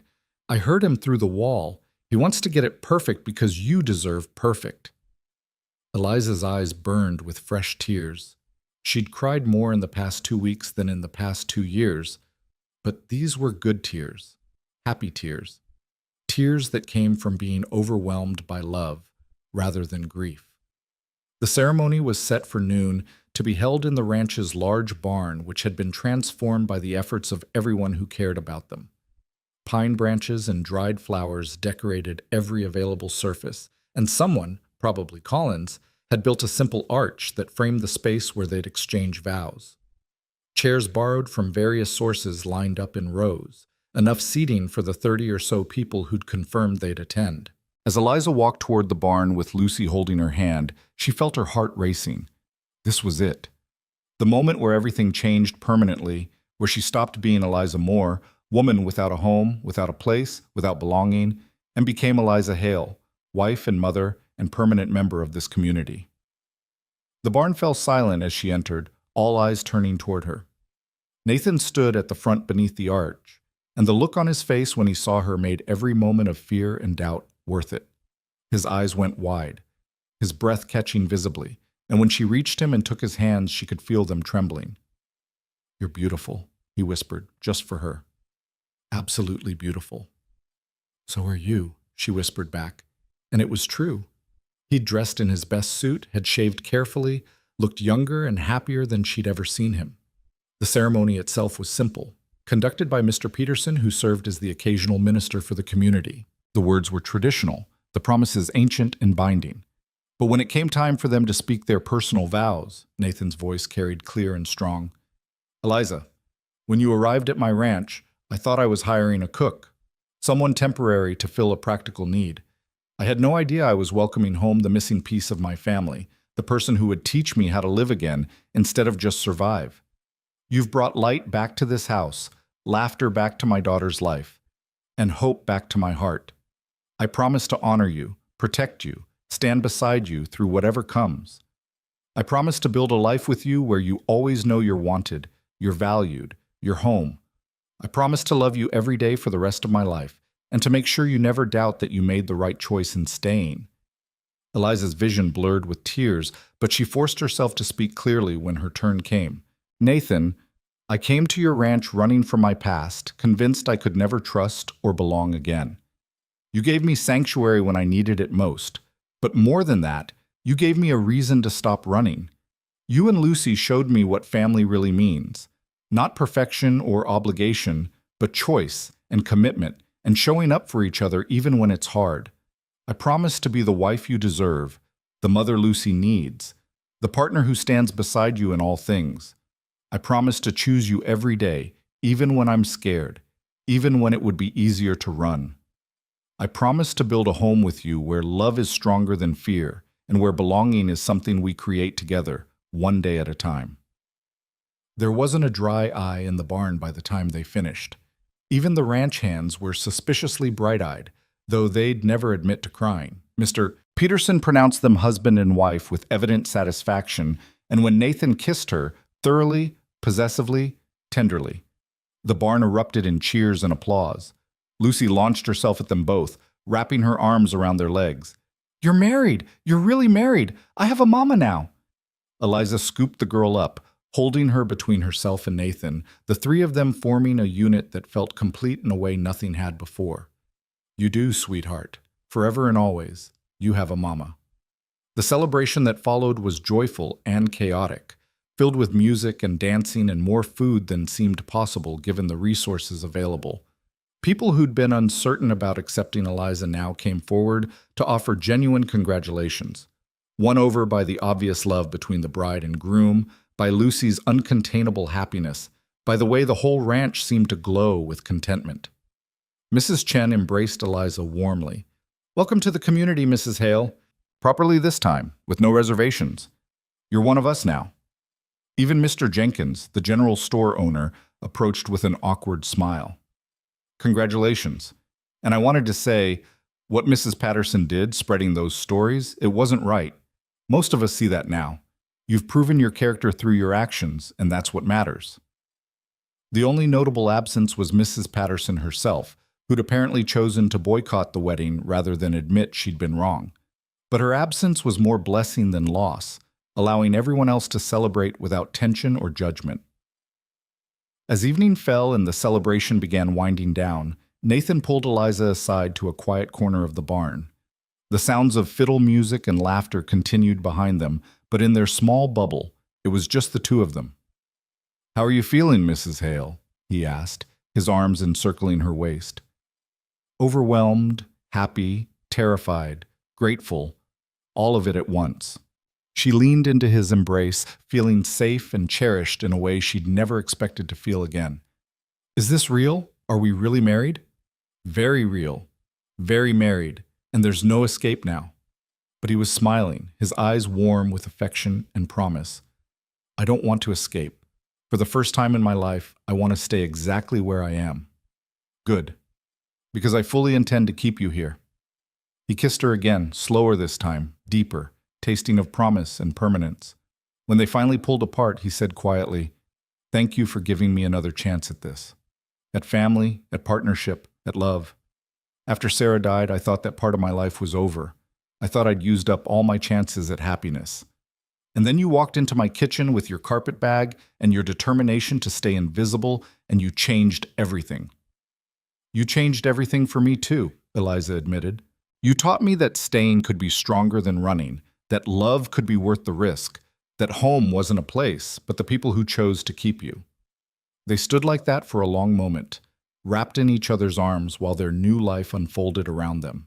Lucy eventually found them, dragging them back to the celebration with demands that they dance together, that everyone see how happy they were, that this perfect day be properly documented in the memories of everyone present. Later, much later, after the guests had departed and Lucy had finally fallen asleep, exhausted but wearing a smile even in slumber, Nathan and Eliza stood together on the porch of their house, looking out over the ranch that was now fully, legally theirs together. "What are you thinking?" Nathan asked, his arm around her shoulders, her body tucked against his side. "I'm thinking about that first day," Eliza said softly. "When I walked up to this house with my single carpet bag, convinced I'd stay for a few months at most before moving on again. I was so determined not to care, not to attach, not to let myself hope for anything beyond a job and a roof over my head. And now I have everything.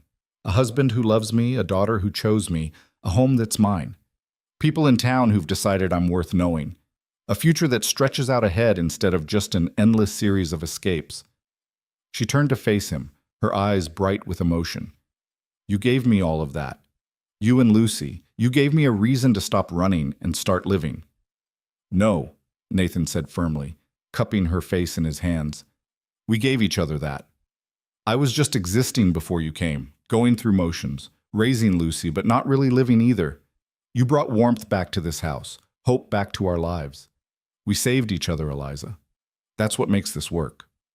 She knew he was right. This wasn't a fairy tale where one person rescued another. It was something better, more real. Two broken people finding each other and choosing to build something whole together. Two people who'd lost everything learning to trust again. Two people brave enough to believe that love was worth the risk, that staying was worth the fear, that family could be chosen as surely as it was born into.